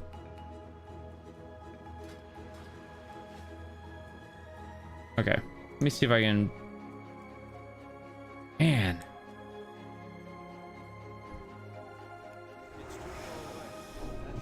Come here, guy. I'm gonna fight you. You're gonna drop what I want you to drop. That's what you're gonna do. I'm just gonna white damage this and let him kind of beat himself up with a holy shield, because my mana is super low. Oh, are you serious? I did not want to fight you. Oh my goodness. This is just absolutely horrible. You guys just beat yourselves up. Sorry you guys have to see me like this. I'm just really frustrated with this. It's like, what the heck? God, I love the Sunwell dailies. Do I hate this Sunwell daily? The other ones are fine. I can tolerate those ones, but this one where it's just like this horrible drop rate, and you're just like, just give me the keys, you know? I want to get this done and over with. Unbelievable. See, not a single key. He's not dropping a single key. I've killed like 11 of them now, and I don't have the mana to keep up. I'm gonna learn to let go. I'm not a quitter, but at the same time, when I'm looking at time and it's 2:20 and I have work to do, I can't just keep sitting around waiting to get 3 keys off of guys that don't drop them. I killed like 12 of these guys and they never dropped. Screw it. I've got other stuff to do. That bugs me so much. Oh, that pisses me off.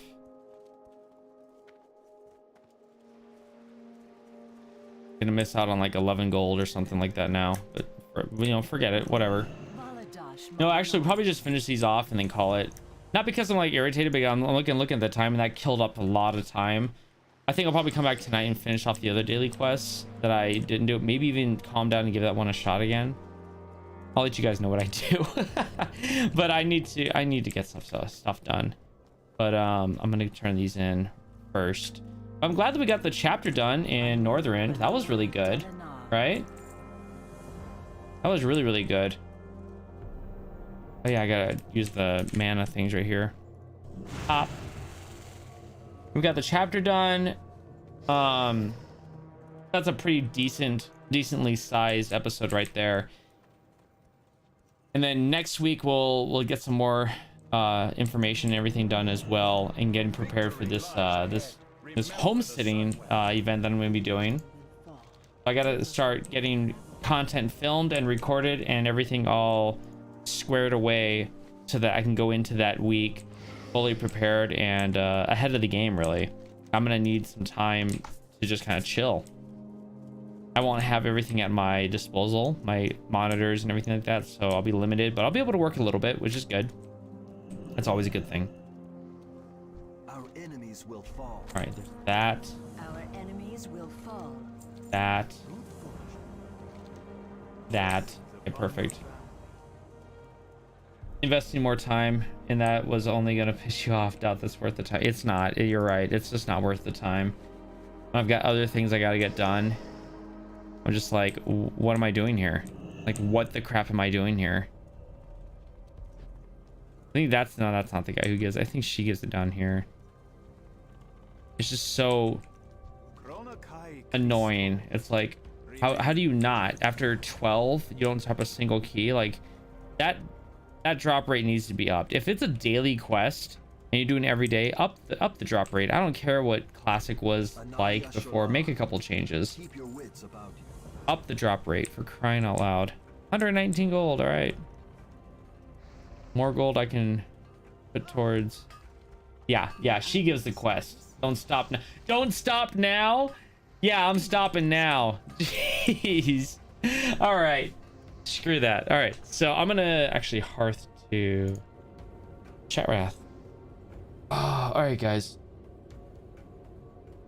Yeah, it's definitely time to it's time to call it right there, because I am actually I need to take a little bit of a break from the computer, and also I need to get to work on doing some edits and stuff like that for Bajira. But thanks for hanging out with me again. You guys are always, it's always fun to have you guys here, and especially you guys are always just so dedicated to come to the stream and hang out and build up this community. Such a fun time. So glad we got that done. I always say it, maybe I'll stream on the weekend. I don't know if I'll ever do it. But I'm gonna try to have a really fun, relaxing, and just very WoW oriented weekend. This should be a really good time. And yeah, so we will catch you guys on, if not this weekend, who knows, we'll catch you on Monday next week for the stream. And you guys have a if I don't see you then, if I don't see you before then, have a fantastic weekend, and I will see you guys later. Take care.